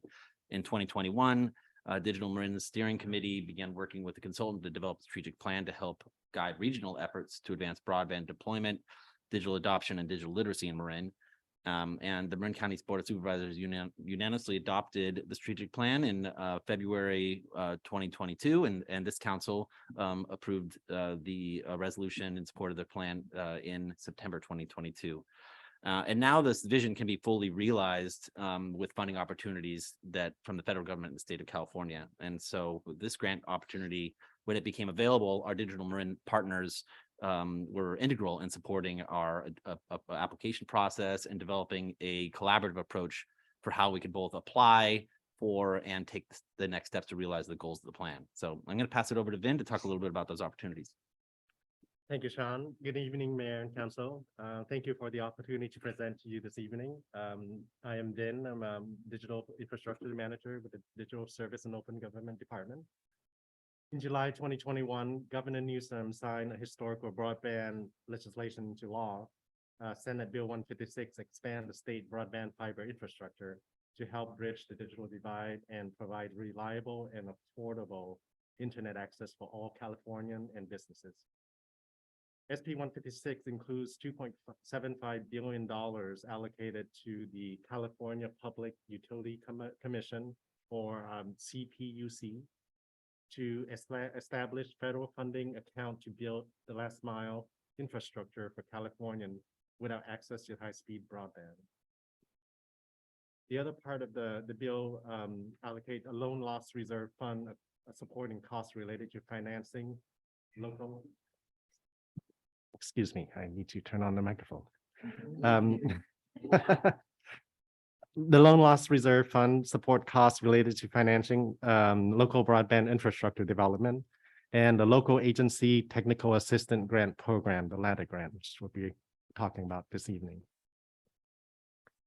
Recognizing there's no one solution that will solve all broadband needs statewide, Senate Bill 156 and through the LATA grant awards, state allows solutions to come from the tribes and local agencies. Funding awarded through the LATA grant will help tribes and local agencies perform feasible study and inform CPUC of their broadband needs and what can be done to help bridge the digital divide. Working closely with Digital Marin team, we submitted our LATA grant proposal at the end of September 2022 for the Canal Qualified Opportunity Zone. CPUC awarded the City of San Rafael the full amount in November. Today, CPUC awarded $29.5 million out of the $50 million allotted. Rather than reimbursing the city, the state will give us the full amount for the work. So far, there are 2 applicants have received their funding totaling of $1 million. If the money is not spent within a year of receiving the fund, we lose the funding from a CPUC. And I'm also told that CPUC wants us to spend this money. They're being flexible if the deadline are not met. So as long as we report in progress, if there's any delays, they're willing to work with us on that. So our LATA grant area focus on opportunity zone. Opportunity zones are census tracts that are economically distressed communities where new investment may, under certain condition, be eligible for preferential federal tax treatment or preferential consideration for federal grants and programs. There are 879 opportunity zones in the state of California across 57 counties. San Rafael Canal neighborhood is a qualified opportunity zone in Marin County. Data from recently released from the Federal Communications Commission National Broadband Map indicates Comcast is the only high-speed internet service provider available to the 76 San Rafael estimated 24,000 housing units, including 6,000 living units in the Greater Canal Spinnaker area. Cable network bandwidth delivered to a neighborhood that is shared between the home, causing service level to drop during peak usage hours. These peak hours are when are most likely to experience network congestion. This condition is likely accentuated in the Canal Qualified Opportunity Zone where 8,000 people live in a 0.1 square mile area. This slide highlights the disparity between the Canal neighborhood and Marin County median households income and access to digital resources. Census tract data from 2020 shows few households with a computer and fewer households with broadband. Data recently released by the FCC National, I'm sorry, I think this, the table shows Comcast rate and their cost for 1 year of service. Based on median income, broadband is less affordable in the Canal Qualified Opportunity Zone compared to the median household in Marin County. When viewing current ISP or internet service provider pricing as it relates to median household incomes, residents of the canal pay roughly 150% more of their per capita income compared to the median Marin County household income. Comcast advertised speed and pricing in the canal are the same as those advertised across cable footprint in Marin County. Still low takes rate point to issues of affordability with the canal residents. Given urban Marin County generally affluent and predominantly single family homes in residential neighborhoods, the analysis assumed the average household would subscribe to 1,200 megabit of service with Comcast. The equity calculation compares the canal neighborhood with Marin County.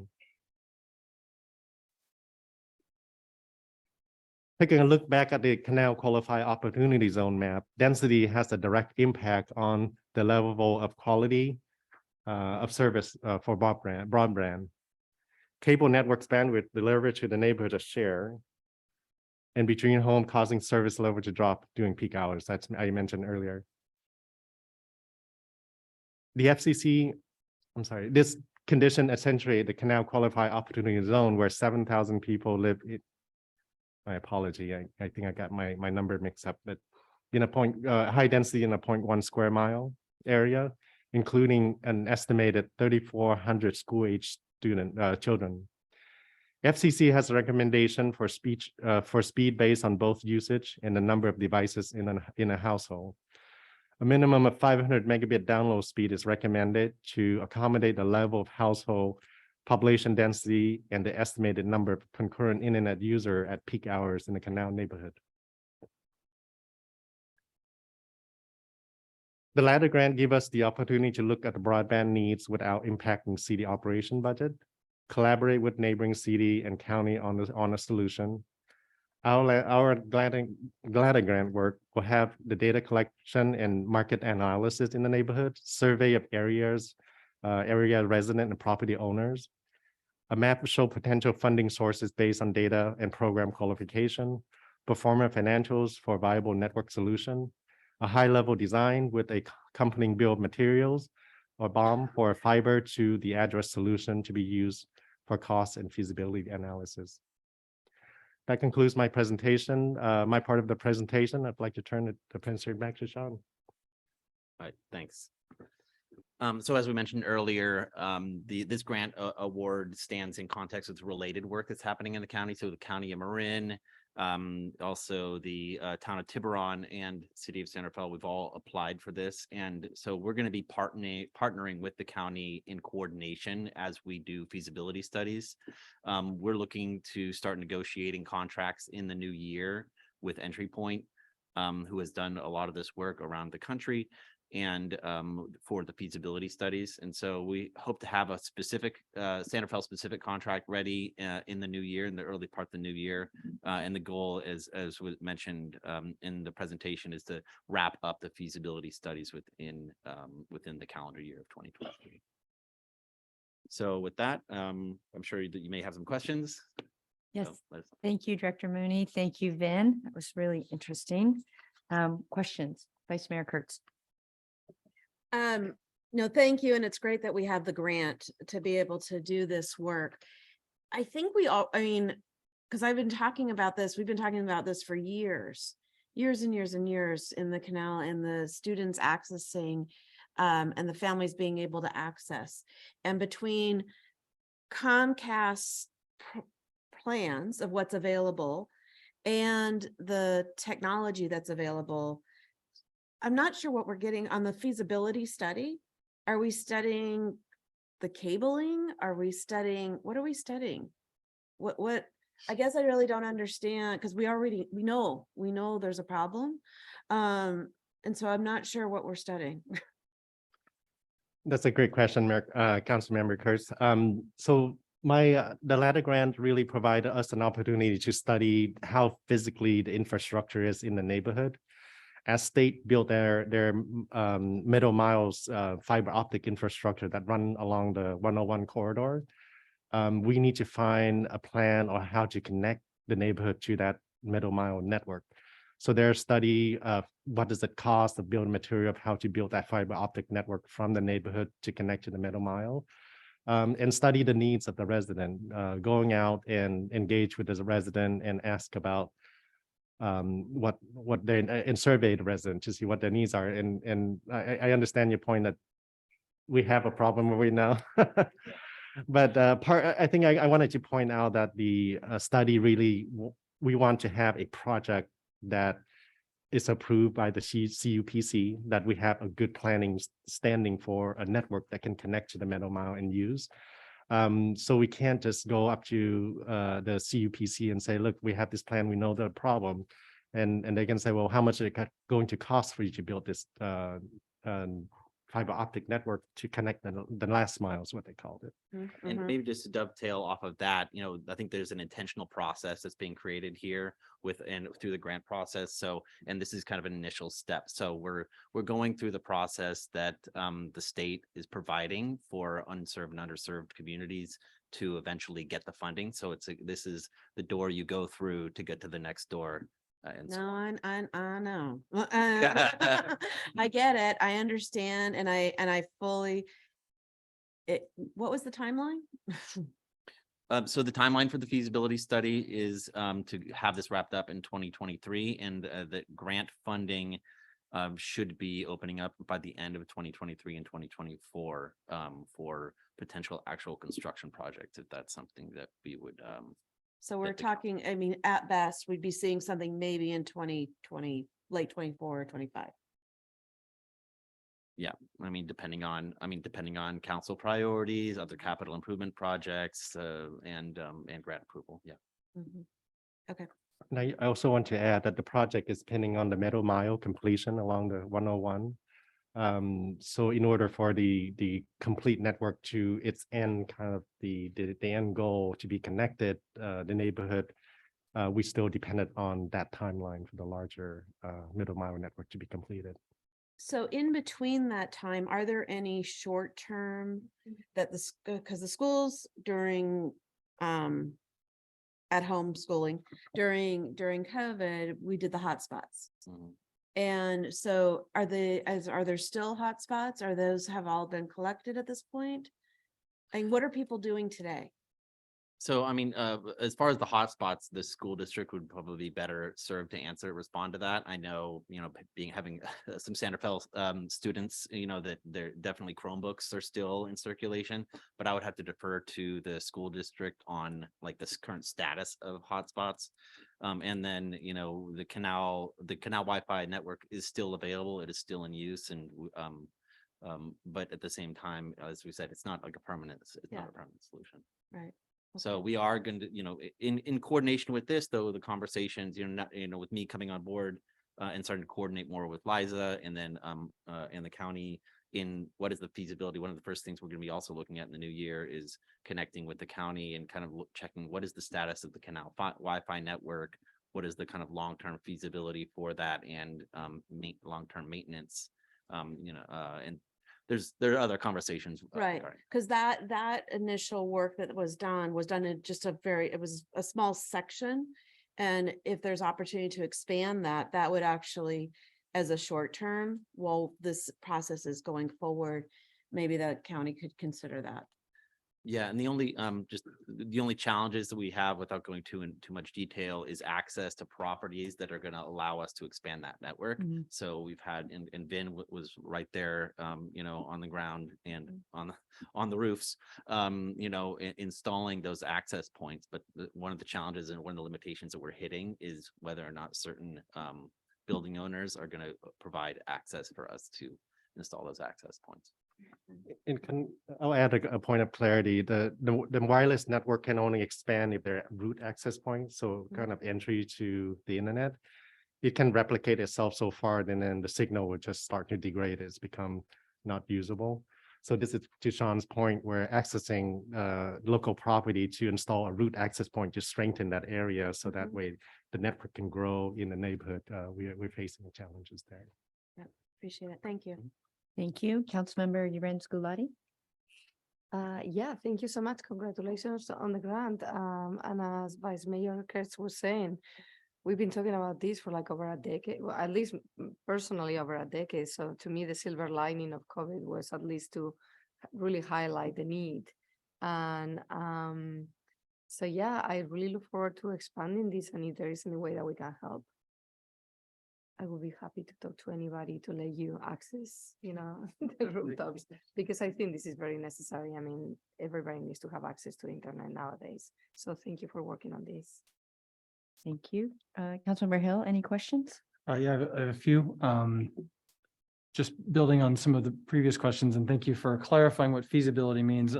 I guess maybe I'll ask if you can clarify my understanding. I'm seeing this more as an analogy to when we create a shovel-ready project and then we're seeking funding. Would you characterize it that way, just to kind of clarify it? Yeah, and in fact, the grant includes that language. The grant application includes that language because we were encouraged to use that language specifically. So that is the end goal. Okay, thank you. And then this is getting into the technical a little bit. I think you were starting to explain the challenges of interconnecting with an existing fiber. So I'm imagining we're talking about potentially trenching, conduit, or running above wire. It's in redundancy into the network. I'm imagining that we're having to buy intermediate equipment to make sure signaling can reach the intended users. I mean, are these all the things that go into what the blueprint could look like? That's my understanding, is that in the end, there will be distribution area for the fiber connect between the two, middle mile and last mile. And the distribution area can be sprinkled around the neighborhood to be more effective in entering the resident. Yeah. And maybe to add on to that, I think that part of the feasibility study is, recommended design, as Ben was pointing out too. So like what are the obstacles? What are the, geographic obstacles to actually making that connection? And then at the conclusion, I think I'm understanding this right. Do we, the city of San Rafael, then own and manage these assets and infrastructure? And is it this department, or is it Public Works, or how do we manage that infrastructure then? That's a great question. My understanding is that the California Public Utility Commission is going to manage the middle mile and the last mile network. So I just want to follow up a little bit, speaking with Liza Massey. There's some conversations that would need to happen around this. So there are a number of cities that have done this, and so they can retain and manage access. I think there would be a high likelihood that it would be a partnership. But those are conversations that I think that we need to have like at a certain point. So we do this feasibility study, and then we start looking out or look for funding for shovel-ready projects. That's when I think we need to have hard conversations about saying, okay, we have this opportunity to have this infrastructure. What does that look like when that's built? So once we have that infrastructure, we do have the option to control vendors and control pricing on that last mile. And that's what a number of different agencies are doing who have retained this control. And where that benefits our community is that Comcast and AT&T, they can define their they can define their rates, and they can define what those subsidized rates look like. We can then, if we own that infrastructure, then we can define what those rates are, while they're going to be kind of subject to market forces. The city, county, or whatever that partnership looks like would maintain control. To Van's point, though, the state is going to be maintaining control of that middle mile. But I do think that that's the harder conversation. This is the easy part right here. This is saying like, you know what I mean? Do we get the money to get the study? And then we would have that hard conversation about like, well, what does it look like to build this? What does it look like to maintain it? Is it what is that, the entity of the joint partnership, if it's a county and a city owned infrastructure? Because to the earlier point, the county is looking throughout unincorporated areas to see where they can start filling in. And so I think that it would behoove us to be working closely with them so that, we're all in concert in how we're managing that type of infrastructure. Great, thank you. Yeah, and that's kind of where my next question was going to lead, which is ultimately, maybe I'm getting to the comment, but I think when we see what unaffordability looks like, clearly, my sense is that the end in mind here is that we can draw toward affordability. And so, whoever owns it, whether it's us or how do we coordinate with different agencies? I guess my question is, do we feel that we've seen other communities that have been able to land in affordability for the community members that we're trying to benefit? Yeah, there are a number of states, about 9 other states that have this type of initiative in place. Excuse me, and a few cities, and Entry Point has worked to install these types of networks where there's local control, and so there are resources. We won't be reinventing the wheel, so to speak. And I think that, as I said, this is like getting the grant and jumping on the grant was the easy part. I think the hard part would be still to come. Thank you. Thank you. Councilmember Bushy. No questions. Thank you. I just had 2 quick ones. One is the issue of expending the money within a year. And do you feel sometimes we can't control all the different aspects of expending it, but it sounds like we will be able to in this case. So yes, you feel confident. Yes, that's correct, Mayor. And also CUPC is flexible as long as we report challenges with our project. So the deadline is more of recommended, and if we face challenges beyond our control, then we can work with the LATA grant team and say, okay, this is what we beyond our control. So we would ask for an extension. That's great that the CPUC recognizes that sometimes happens. And then you were just talking about this, Sean, in terms of the county, and I understand the tech collaboration, and I'll put you on the spot. And as we look forward to this and the implementation, do you think there'll be funding that the county can access that the city might not be able to access? Like, to me, that kind of goes to building it together, because then, might be able to access funds through them. I mean, the short answer is that there's a possibility. Right now, the way that these grants are funded are based on economic factors. Okay. And we have really been in concert with them, and almost kind of a vision of like pooling our funds together and resources.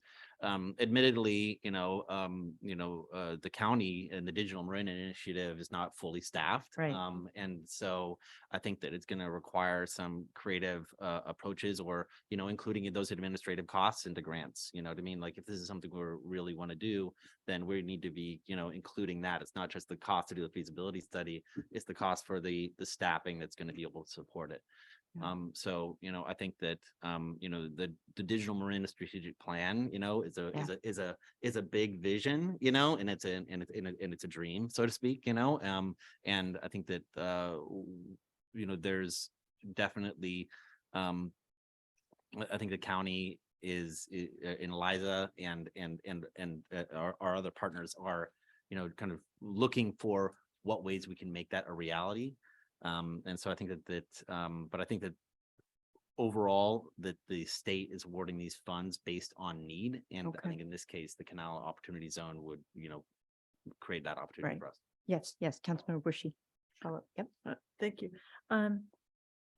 In considering the configuration of the entity that will own and presumably operate these facilities, have you considered, or are you at least open to partnerships with, I guess Comcast and AT&T are the only options here? So I think one of the points is one option is having being able to select vendors. So I think that there are. So for instance, Sonic is a current provider that uses the right of way provided by AT&T to provide fiber to the San Rafael neighborhood.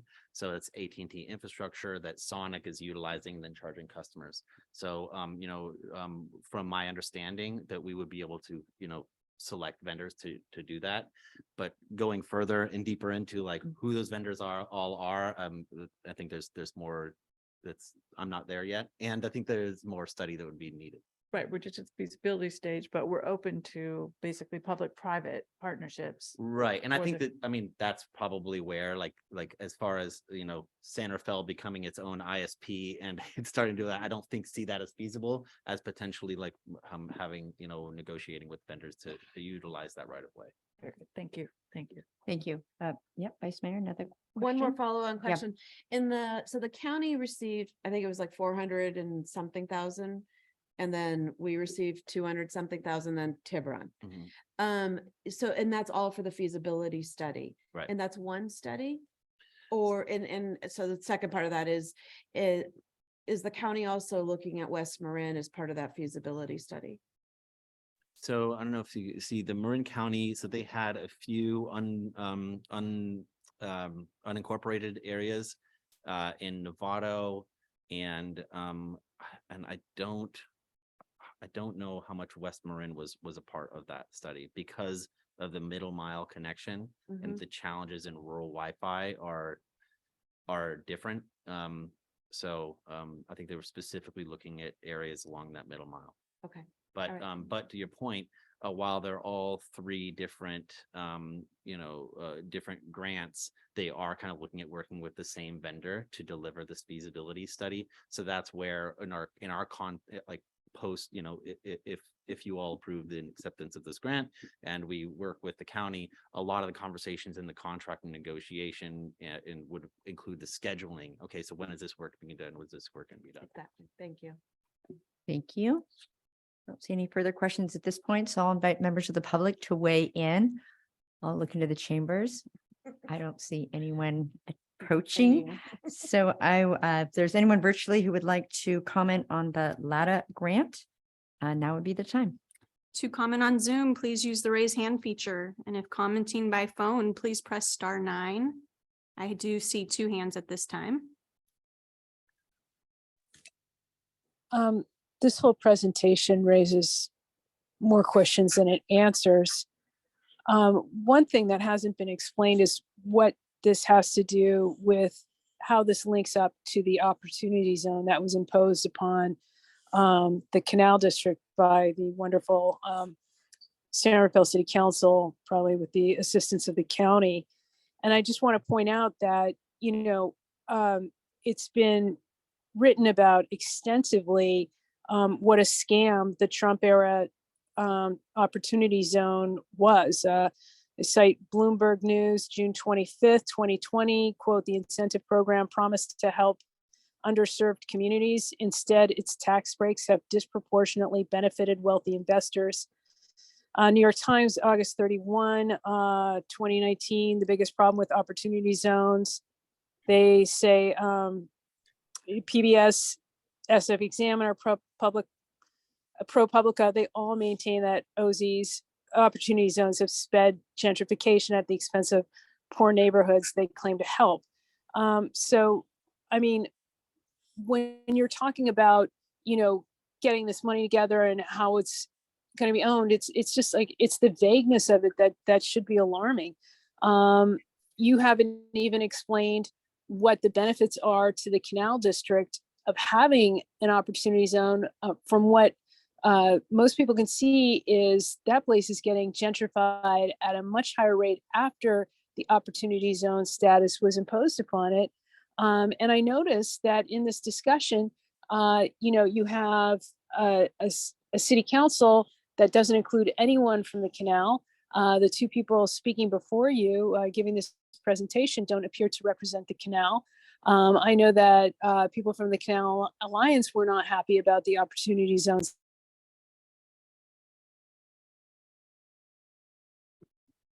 I see one other hand raised at this time.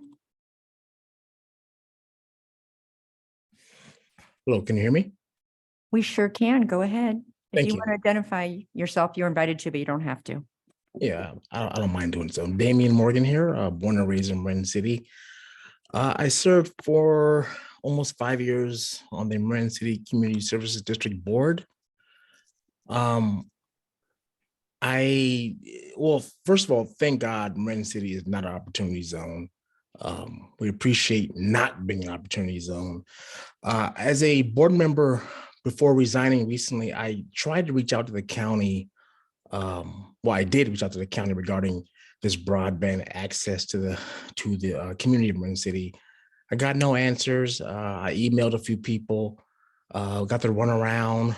I'm not sure if Vin, I think your name is Vin, if you're a city employee or if you're an outside consultant. But if you're an outside consultant, maybe you can help Marin City access some grants or partner with the county. I don't have the answers, but I've tried as a board member before I resigned. I've tried after I resigned.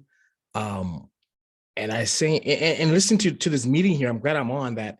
You guys are just mentioned Novato and West Marin. I'm not sure if any city or if any county employees are on. How about Marin City?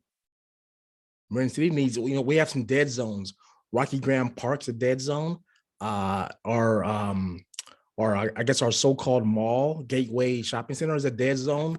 So, here I am again advocating for Marin City, and the county just, I guess, forgets we're there. So Vin, will you identify if you're a city employee or if you're an outside consultant? That would be great. Thank you. Thank you, Damian, and we will clarify that for you after we receive all the public comment. I see no further hands. I'll just give it a few more seconds. I see no further public comment. Thank you. We'll close the public comment. I think there was some confusion about the opportunity zone, how it was designated, that the city council had anything to do with that. So if we could have clarity, maybe from the city manager, about how opportunity zones were designated nationwide. And then the second one is a county contact for the Marin Community Service District, being that Vin works for San Rafael and we're not sharing him. But we would like to know if there is a contact that community members could reach out to at the county for their county concerns. Thank you, Mayor Kate. Yeah, the Opportunity Zone is a federally designated zone that the city of San Rafael was not invited to weigh into or allowed to make any comment on whatsoever. And I think the reason why it's being called out here is because it's the entire point of this particular agenda item is to see if the council would like to receive grant funds from the PUC in order to further study and figure out some of the things that we talked about tonight of the details of how to do broadband in the canal area in San Rafael. So I think the PUC was identifying, because Sean had said that there's a particular focus on lower income areas. I think that's why that even came up. There isn't really anything going on related to its status as an opportunity zone, except for the fact that the PUC is awarding grant funds to this particular area. And as you said, Vin is a proud city employee and we're happy to have him. And Sean, in terms of county contacts? Yeah, so first of all, I mea culpa. I neglected to mention that there is funding for Marin City in the feasibility studies as one of the neighborhoods, so that But not through the city, just to clarify, it's the through county. the county of the Marin. county funds. Sorry, so Yes. this is the confusion here, I Yes. think, is because, this is a collaborative effort. And there's 3 separate grant applications, and yet we'll be working kind of in concert with these 3 separate local grant funds to try to coordinate this effort, because it does, we're all so close here in Marin County, but Marin County has received funding for feasibility studies for communities that do include Marin City. And I would say Liza Massey would be the best point of contact there for any questions about those grants and how they're moving forward. Thank you. Thank you for answering that. I'll bring it back to the council for any additional questions or comments, and then we'll entertain a motion. Vice Mayor Kurtz. Nope, thank you for working through this, and happy to accept the grant. So appreciate it. Thank you. Councilmember Hill. Yeah, I'll be supporting the acceptance of the grant. I want to continue to just state again, so it's clear, opportunity zones are federal designations. I think most reasonable people would say that they are extractive in nature and do create gentrification outcomes that impact existing residents. That said, I think given the opportunity to take the grant funding and leverage it for good, we're going to do so. Thank you. Thank you. Councilmember Bushy. I agree and look forward to voting in favor of this. Thank you. Councilmember Urans-Gulati. And I agree too. And hopefully after this, we'll get another grant to implement it, and then we'll just coordinate with public service to make sure that, you know, it happens all at once maybe. So thank you. Happy to support this. Yes, and I will also add on my appreciation. It's hard to go after these grants. They're incredibly competitive. State of California is a big state, and I think the fact we had the digital Marin blueprint really showed that there's already been a lot of work that has been done, thanks to you two and your team. And this will be great to advance the initiative forward. So thank you, and I will entertain a motion on this item. I'll make a motion to adopt resolution. Do I read it or should I? Yes, please read it. Okay. I'll make a motion to adopt resolution approving the acceptance and appropriation of California Public Utilities Commission, CPUC, grant funding for the San Rafael Canal Qualified Opportunity Zone project in the amount of $258,620 for the LATA project, and authorizing the city manager to execute a grant agreement and other documents related to the grant. Thank you. Is there a second? Second. Moved and seconded. Roll call, please. Councilmember Bushy. Aye. Councilmember Hill. Aye. Vice Mayor Kurtz. Aye. Councilmember Urans-Galati. Aye. Mayor Kate. Aye, that motion carries 5-0. Thank you. We look forward to an update next year to find out how it's going. Thank you so much. So we have two more items that are truly end of the year items. The first one is the 2023 Vice Mayor. There isn't a staff report on this, so I'll just say a few words before we receive public comment.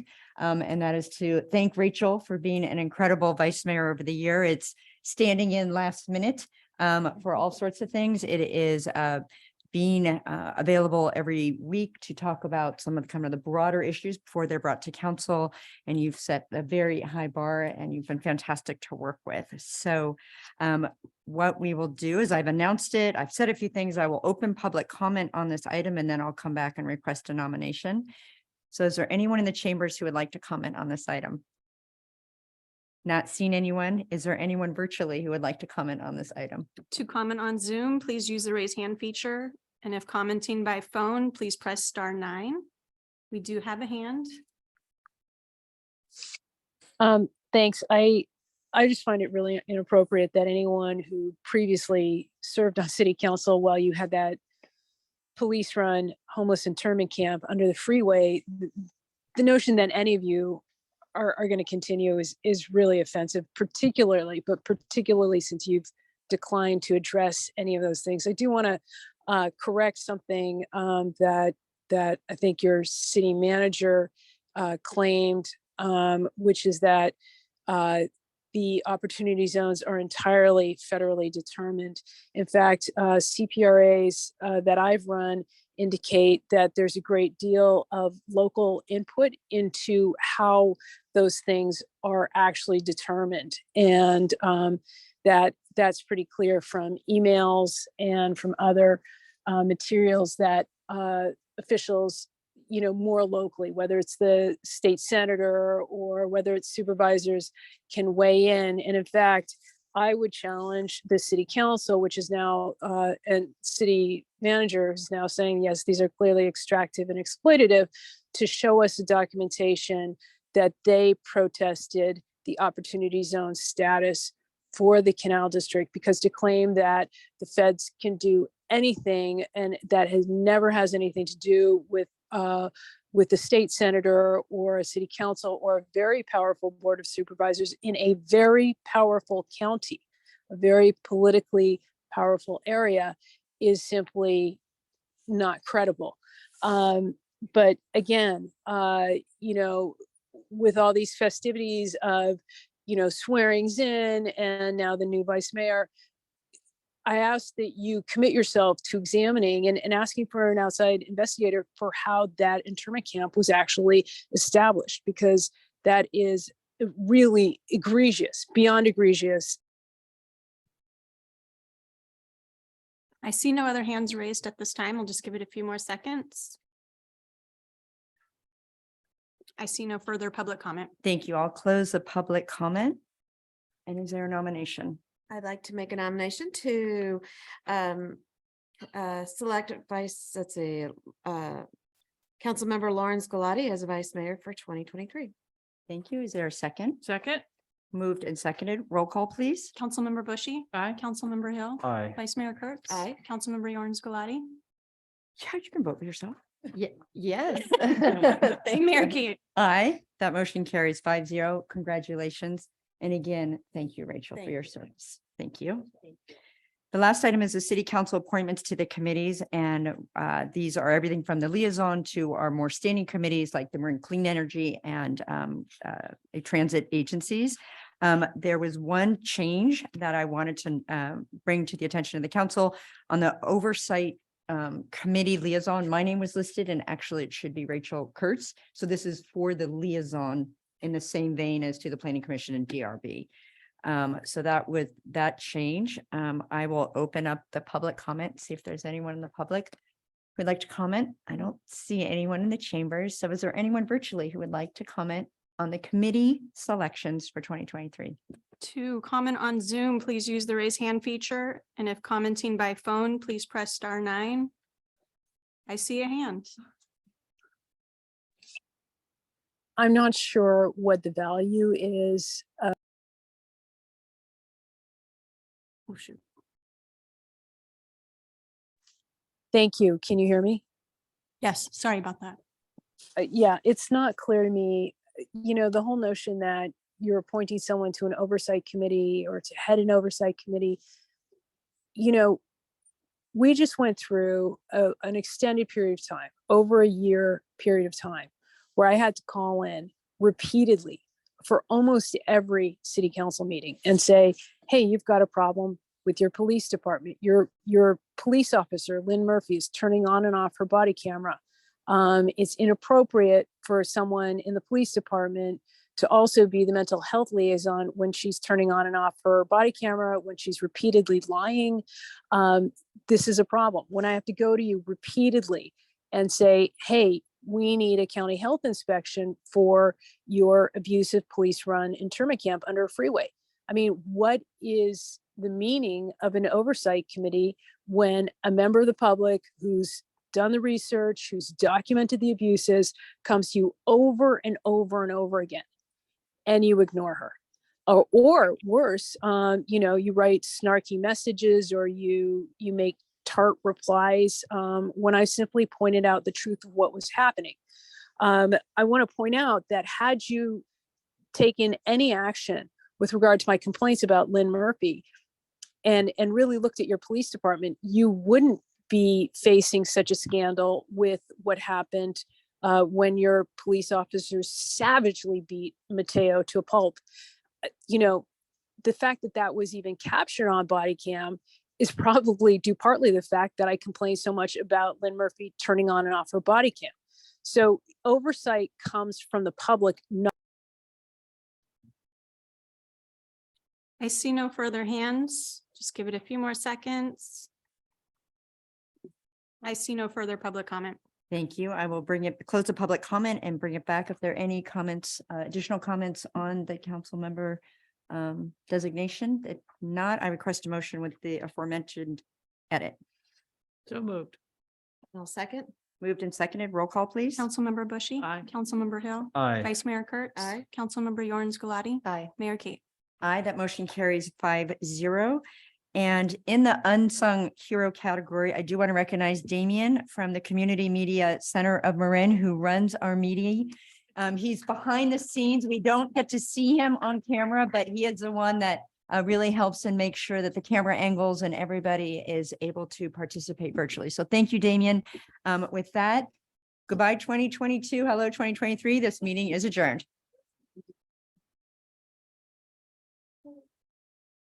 Love it.